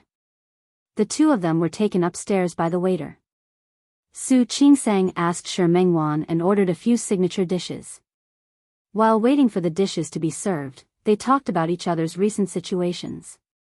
Su Qingsang didn't have much to say. Hospital, home. Speaking of which, ever since Lu Tongjia had a disagreement with her, she had been summoned back to the Hua family twice by old Master Hua. He Xianyao was there both times. But old Master Hua was there, so he Xianyao only went to visit old Master Hua as a junior. After dinner, she didn't stay long and left. During that time, Lu Tongjia kept praising how considerate and polite he Xianyao was. Not only did she visit her often, but she also went shopping with her. Last time, she also went with her to the Women's Chamber of Commerce. The Women's Chamber of Commerce in Rome City was actually founded by the wives of the well-known families in the business world. Usually, he would do some charity work. On one hand, she was helping others. On the other hand, she was promoting her husband's company. Xianyao might have done it. Speaking of which, she has helped a lot with the company's business. Whoever marries her in the future will marry a good wife. Even though old Master Hua was there, Lu Tongjia didn't mind praising he Xianyao. The others could tell that Lu Tongjia was unhappy with Su Qingsang. However, Su Qingsang pretended that she didn't notice it. She continued to act as normal with Hua Jinyao. For the second time, Lu Tongjia praised he Xianyao to the heavens and said that it was a pity that such a good daughter-in-law didn't marry into the Hua family. Hua Jinyao glanced at the Hua brothers, who were also present. Yes. Mom. Fertile water should not flow to outsiders. Since you think Miss He is so good, why don't you let Yifan or Yang be with her? She's married into the Hua family. Lu Tongjia's and Hua Yifan's expressions changed at that simple sentence. He Xianyao liked Hua Jinyao. Not only did he not appreciate it, but he also wanted her to be with the Hua brothers. Didn't he mean that he wanted Hua Yifan to marry someone he didn't like? Lu Tongjia was even angrier. Her son didn't give her any face. She wanted to lose her temper, but he Xianyao couldn't stay. No matter how thick-skinned she was, she couldn't stand being kicked around like a ball. She ran away before the meal was finished. After she left, no matter how unhappy Hua Yifan and Lu Tongjia were, they couldn't do anything. After that, Su Qingsang felt peaceful. At least, Lu Tongjia didn't call to ask them to go home for dinner. Su Qingsang and Hua Jinyao could handle these things themselves, so Su Qingsang didn't think it was necessary to tell Shi Mengwan. I'm fine, but you? Su Qingsang looked at the faint shadow under Shi Mengwan's eyes. Although I'm not in Lin City, don't work too hard. That was your own studio to begin with. It doesn't matter if you have more or less jobs. Don't risk your life for money. No, I didn't. I just took 2 more jobs after the design competition. Don't worry. I'll be relieved after this. Shi Mengwan lowered her head and used the act of drinking water to hide her guilty conscience. Su Qingsang had been her good friend for many years. If Shi Mengwan acted the slightest bit weird, Shi Mengwan would easily notice. Mengwan, why don't you come to Rong City to develop your career? Su Qingsang suggested seriously. You see, you have a studio anyway. It's the same wherever you go. If you come to Rong City, we'll have company again. What do you think? No. Shi Mengwan refused without thinking. I already have a foundation in Lin City. I don't want to leave it behind. Why do you want to leave it behind? Make it the headquarters and open a branch here. As for the business, you don't have to worry about it. With Hua Jinyao's connections, your studio will definitely be successful. She believed that Hua Jinyao would be very willing to help. No need. Rely on your Hua Jinyao? I don't want to. Moreover, even though Lin City wasn't my original home, it was still very close to my home no matter what. I think it'll be convenient for me to go home to see my parents. If I come to Rong City, it'll be inconvenient for me to go home to see my parents. Shi Mengwan's home was in another city not far from Lin City. There was no airport there. Shi Mengwan usually went home to see her parents by train or car. Occasionally, she drove herself. If she really came to Rong City, it would be inconvenient for her to go home to see her parents. It's fine if you don't come, but you have to promise me. Take good care of yourself. Don't worry. I will. Shi Mengwan was too embarrassed to say that she didn't look very well these days because of Zhang Haoze, and it had nothing to do with her staying up late to draw pictures. Su Qingsang was really worried when she said that. Shi Mengwan used to draw day and night. In the past, she lived close to Lin City, so she always had time to keep an eye on her. Now she was really worried. Thinking about it, she suddenly had a suggestion. Speaking of which, since you're here, why don't I ask Hua Jinyao to take you to meet his childhood friends next time? I think they're all good people. They're all elites. Do you want to pick one of them? Su Qingsang was willing to believe that Zhang Haoze, whom Shi Mengwan had met before, was her big brother. But he already had a fiancée. Shi Mengwan really wanted to wait for him for the rest of her life. Su Qingsang felt wronged for her. Shi Mengwan's appearance and figure were both excellent. Even if her family background wasn't the best, she had opened her own studio and the business was good. Her reputation was also slowly building. It would be a pity to spend the rest of her life with that completely impossible person. We'll see. Shi Mengwan didn't want to talk about it. I don't want to get married now. Who asked you to get married? I'm asking you to fall in love. It's okay to enjoy love, right? Even if you don't think it's suitable in the future, you can break up. If it were anyone else, Su Qingsang wouldn't have persuaded her like this. But seeing Shi Mengwan wait for her big brother year after year, who knew where he had forgotten her, she really felt that it wasn't worth it. All right. You don't have to worry about my business. You can just live a good life with Hua Jinyao. She didn't want to mention it, so Su Qingsang didn't say it. She and Hua Jinyao had been very close recently. They were almost as sweet as honey. Naturally, she also hoped that her best friend could be happy. Shi Mengwan was still thinking about how to change the topic away from herself when her phone rang. She took it out and glanced at it. The word enemy on it made her look a little uncomfortable all of a sudden. I'm going out to take a call. Shi Mengwan took her phone and walked out. She didn't know why Zhang Haoze called her. She clenched her phone tightly and turned off the sound. She walked out of the private room and didn't decide whether she should answer it or not. If she answered it, what would she say?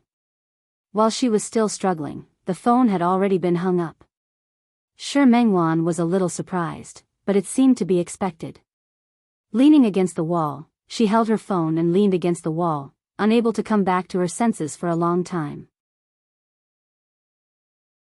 Just as she was about to go back to the private room, her phone rang again. Thinking it was still Zhang Haoze, Shi Mengwan picked it up without looking. Unexpectedly, it was a call from the studio. Her face was full of disappointment. After talking about the main topic, she looked at the phone screen that had gone dark. She let out a long sigh and didn't return Jean House's call. She walked towards the private room, but saw a woman in front of her coming out of the elevator and entering one of the private rooms. That figure looked like Su Peijian. Shi Mengwan blinked.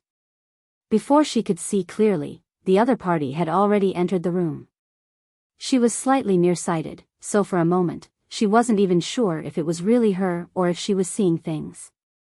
She looked again and found that not long after, another man followed her into the room. Shi Mengwan watched for a while longer and finally believed that she might have seen things wrong. Su Peijian should still be in Lin City at this time, right? How could she be in Rong City? Besides, why did she come to Rong City? Shaking her head, Shi Mengwan didn't take this matter to heart. If the person who saw that figure just now was Su Qingsang, then she would know that the person sitting only 3 private rooms away from them was Su Peijian. At the Hua family. Lu Tongjia sat on the sofa in the room and looked at Hua Mingguang, who was reading a book. Her face was obviously dissatisfied. What do you mean? As the current chairman of Tianyu Group, is it so difficult for you to arrange for someone to enter the company? Tongjia.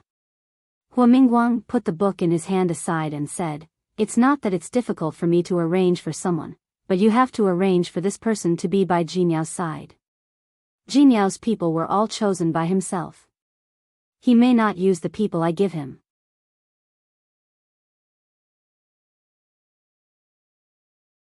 Chapter 502. Jinyao chooses his own secretaries. Even if I send them to him, he might not use them. He has more than one secretary. Besides, I remember that Zhang Yang's wife is going to have a baby. He seems to be planning to take a leave of absence. Don't think that I don't know. When I went to the company last time, I happened to hear it. Jinyao had more than one secretary, but Zhang Yang was the one he relied on the most. He had been with him for several years. Other than him, Yang Wenchang, his assistant, took care of everything. She didn't even want the position of an assistant. She just wanted a secretary, and it wasn't a particularly important position. Why couldn't she get it? Hua Mingguang looked at Lu Tongjia and felt a little helpless. He knew what his wife was thinking. Tongjia, Jinyao is already married. What did I do? Lu Tongjia looked at Hua Mingguang. She didn't think she did anything wrong. What did I do? I did it for his own good. Only Hua Jinyao would treat such a woman like a treasure. Hua Mingguang didn't know what to say. He didn't have a problem with Su Qingsang. To Jinyao, no matter what, Hua Jinyao was his son. Even if he couldn't get over it, he wouldn't be as angry as Lu Tongjia. I don't care. I don't care how you do it. Anyway, I'll leave it to you. You don't have to be so angry. I'll ask someone to arrange it tomorrow. Is that okay? Lu Tongjia finally looked a little better, but there was still a hint of worry on her face. Hua Mingguang got up, walked to Lu Tongjia, and put his arm around her shoulder. I won't try to persuade you. I'm just afraid that Jinyao will be dissatisfied with you in the end. By then. He'll be dissatisfied with me? Lu Tongjia sneered. I don't need him to be satisfied with me. Which one of the things he has done has satisfied me? None, not a single one. If he doesn't satisfy me, why should I satisfy him? Am I his mother? Or is he my mother? Hua Mingguang didn't say anything. He just patted her shoulder. Lu Tongjia was depressed. She leaned her face against his chest. Mingguang, do you think I'm being unreasonable? The last time she brought He Xianyao home, old Master Hua was very dissatisfied with her and looked very angry.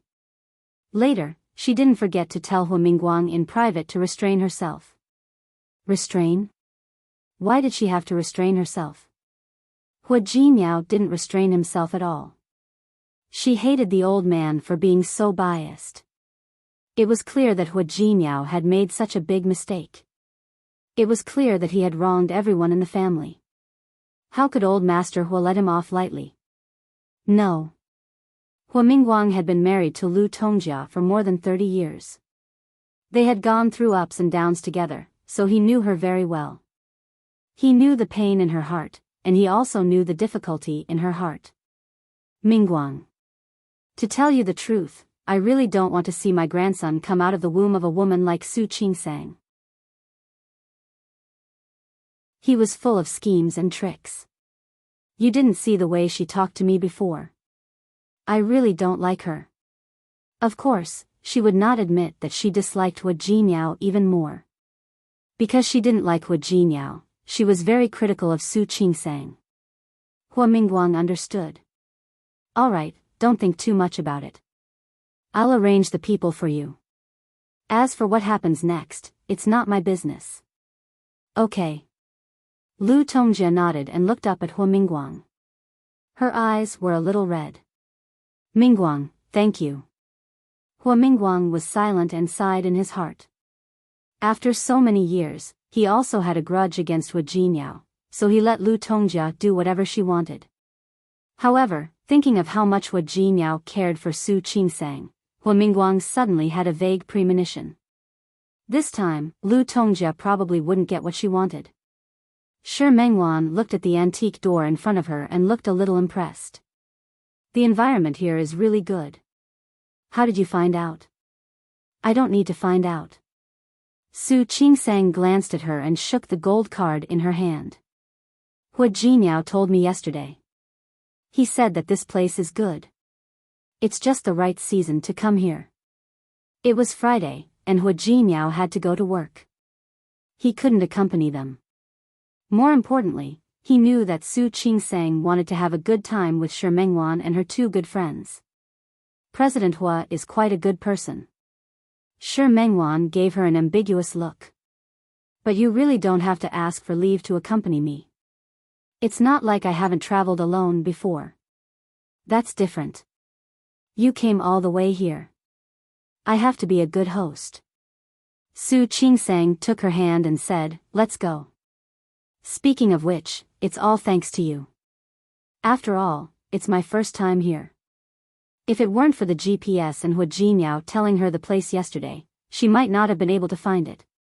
Just say that you wanted to come out and have fun, so you used me as an excuse. Shi Mengwan joked with Su Qingsang.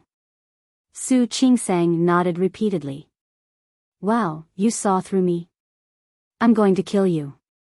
As she spoke, she reached out her hand and was about to strangle her. Shi Mengwan laughed and dodged it. After a while, the two of them entered the door together. This time, Su Qingsang brought Shi Mengwan here to go to the hot spring. This place was a gift from a client who had worked with Hua Jinyao. After that person gave the gold card to Hua Jinyao, he had only brought a few of his childhood friends here twice. This time, when Shi Mengwan came, he thought of this place. All the buildings were designed to imitate the Suzhou Gardens and looked antique. However, the privacy inside was very good.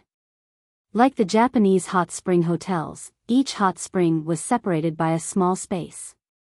This place is really nice. Su Qingsang looked at the environment in front of her. It looks even bigger than the hot spring hotel I went to in Japan. And the environment is even better. It's not bad. Shi Mengwan also nodded, her face full of admiration. Let's go. Let's enjoy ourselves today. I heard that there's a spa next door. We can go there after we finish the hot spring. Then what are we waiting for? I can't wait. Su Qingsang and Shi Mengwan first took a good look around the club. Although it was already winter, she didn't know what method the people in the club used. There were a lot of green plants that she didn't know the names of, and there were even plum blossoms. Wow! Shi Mengwan couldn't help but exclaim, why are the plum blossoms blooming at this time? Shouldn't it have bloomed already? Almost. Look, the flowering period is almost over. We're in luck. Some of the plum blossoms were about to wither. But it still didn't affect the two of them. It's really good. Shi Mengwan hugged Su Qingsang. Qingsang, I'm very satisfied with today's arrangement. Don't worry, it'll make you even more satisfied. It was Friday. Su Qingsang had time to accompany her tomorrow and the day after. In the evening, Su Qingsang and Shi Mengwan went to the spa first, then went to the hot spring in the small room. The hot spring water was brought into the room from outside, and then the room was directly turned into a small hot spring pool. Although it was called a small pool, it was actually very big. It could accommodate 7 or 8 people to go into the pool together. Because of the hot spring, Su Qingsang and Shi Mengwan only wore swimsuits and went into the water. The two of them soaked for a while, and Shi Mengwan heard the phone on the small table on the shore ring. The ringtone was specially set by her, and she knew it was John Hausa. She was stunned for a moment, and she didn't move in the hot spring. Su Qingsang was on the other side of the hot spring pool. Hearing the ringtone, she turned to look at her. Your phone is ringing. Do you want me to get it for you? No need. She had marked John Hausa's name as enemy. With Su Qingsang's sharp senses, she would definitely find something wrong. I'll do it myself. Shi Mengwan got up to get the phone. After getting the phone, she looked at the number on it for a few seconds, and finally put on the bathrobe prepared by the club. Qingsang, I'll go out to take a call. Okay. Su Qingsang waved her hand and didn't think much about it. Shi Mengwan took the phone and went out, while she continued to soak in the hot spring. Not long after, she heard light footsteps, and then the sound of the door being opened. When Shi Mengwan went out, she was in a hurry and didn't close the door, but just left it unlocked. Now that the door was opened and closed, Su Qingsang thought it was Shi Mengwan coming back. Are you done with the call? What call? Why did you go outside? Uncle? Looking at the person who suddenly appeared in front of her, Su Qingsang was stunned. She wanted to scream, but at the same time, she restrained herself. Then, almost instinctively, she shrank her body into the hot spring. Zhang Yichen didn't expect to see Su Qingsang here. Although it was misty in the hot spring, he could still see her clearly at a glance. The bikini that Su Qingsang was wearing, and he quickly turned around so that he wouldn't take another look. Sorry. He saw that the door was unlocked, so he thought that there was no one inside. You. Su Qingsang wanted to say something, but at that moment, there was another flurry of footsteps outside. Zhang Yichen's expression changed, and he looked around. Although they were called small rooms, they weren't small at all. In addition to the hot spring, there was an inner room with a bed and a bathroom. On the side, there were cabinets for customers to hang their clothes. Zhang Yichen glanced at Su Qingsang, then glanced around the room. At last, he dashed into the closet where the clothes were hung. Before he went in, he glanced at Su Qingsang. He didn't say anything, but the meaning of his eyes and movement was obvious. Seeing his series of actions, Su Qingsang didn't know how to react for a moment. She heard the footsteps coming closer and closer, and then she seemed to hear someone arguing in the next room. Someone must have disturbed them. Soon, someone knocked on the door of her room.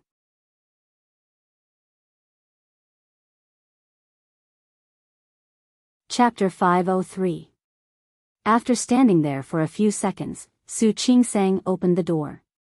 There were several people standing outside. Seeing her open the door, they seemed to be about to rush in. Su Qingsang quickly stood in front of them, looking at the behavior of these people in front of her. Who are you?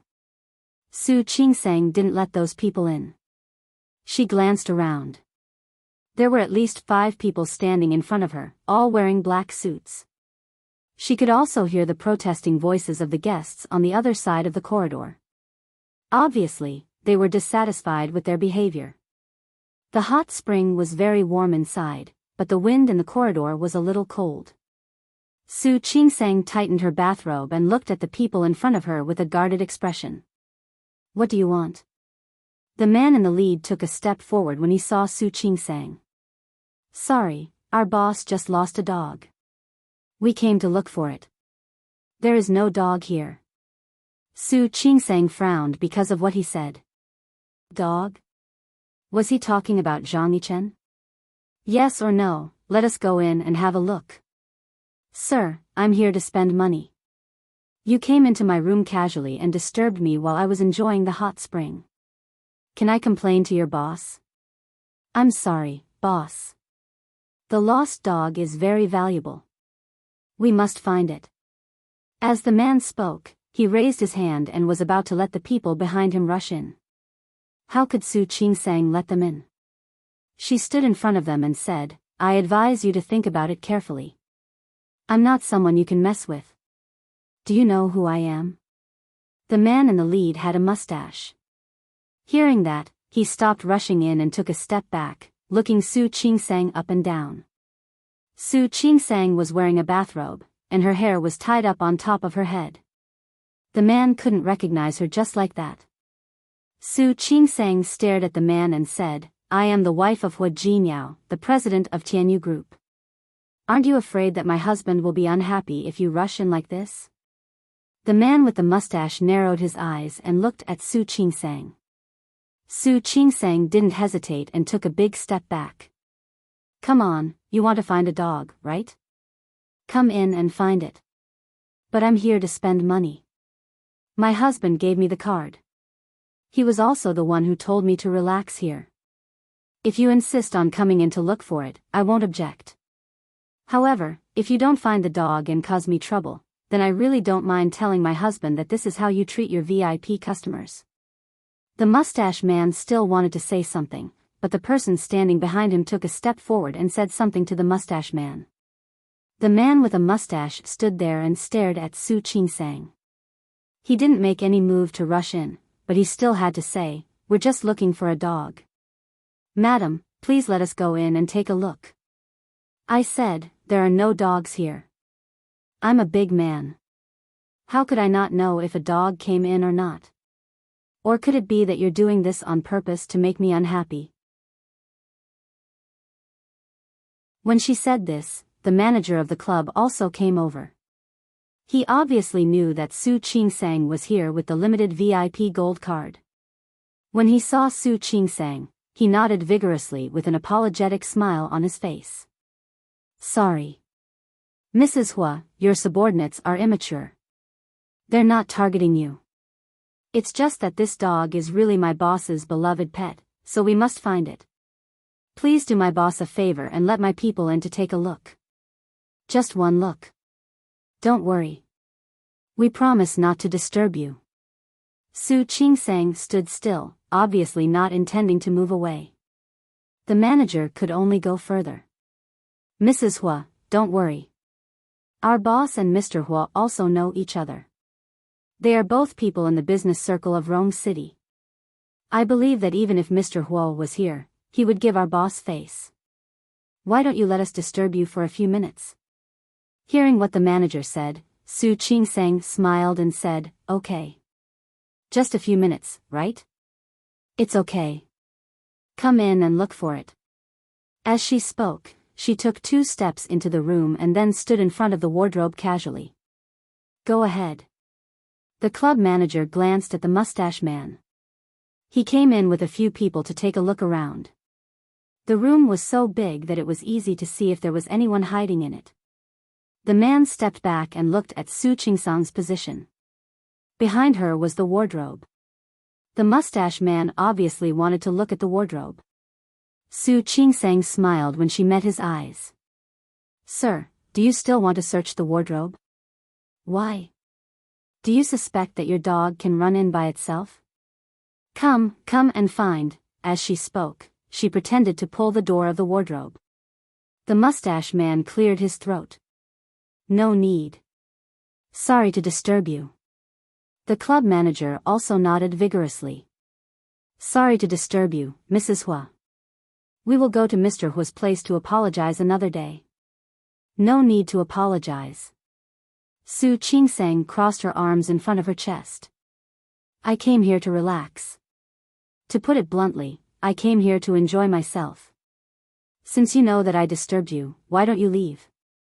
What? You don't want me to stay here anymore, do you? Is this how you do business? Sorry, we will leave now. We are really sorry to disturb you, Mrs. Hua. Please understand. As the club manager spoke, the mustache man was still staring at the wardrobe behind Su Qingsang. It was obvious that he wanted to open the wardrobe and search it again. His gaze made Su Qingsang even angrier. She took a step forward, her face full of anger for being disturbed. After the manager repeatedly apologized and said that all of Su Qingsang's expenses that day were free, he left with the mustache man and the others. Su Qingsang didn't relax because they were leaving. Instead, she kept standing in front of the wardrobe. Her face was always in an unhappy state, which made the man with the mustache turn around and look at her for the last time before he left without any more doubts. Su Qingsang looked casual, but only she knew how stiff she was and how nervous she was. When the last person left, she slowly walked up and closed the door. As soon as the door was closed, she leaned against the door and didn't move. Only she felt a layer of cold sweat on her back. Just now, she was really worried that the mustache man wouldn't give up and would insist on opening the wardrobe. She waited for a while to make sure that the sound outside was far away, then went forward and opened the wardrobe. Zhang Yichen walked out of the wardrobe. Thank you. You're welcome. Su Qingsang shook her head and looked at Zhang Yichen's clothes. He was also wearing black.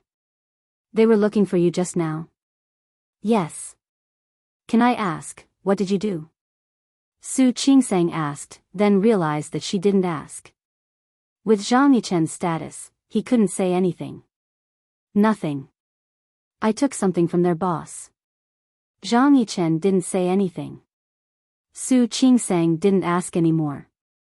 The people outside the door hadn't left yet, and Zhang Yichen couldn't just leave like that. Looking at Su Qingsang, who seemed to be a little embarrassed, he thanked her very sincerely. You're welcome. Su Qingsang had already calmed down. She believed that if those people wanted to come back, they wouldn't do it now. I should thank you. You gave me a chance to use my identity to pressure people. Whether it was in Lin City or Rong City now, this was the first time she used her identity to pressure people. It was interesting to think about it. Zhang Yichen looked at her. This woman was undoubtedly very smart. She had predicted all the possible reactions of those people. I think Hua Jinyao won't mind you using his identity to pressure people. Of course. He might be more than happy to do so. Thinking of Hua Jinyao, Su Qingsang's lips turned up into a faint smile. If Hua Jinyao found out about what happened today, he might even help her vent her anger again. That guy hated it when people bullied her. When she thought of Hua Jinyao, her eyes softened.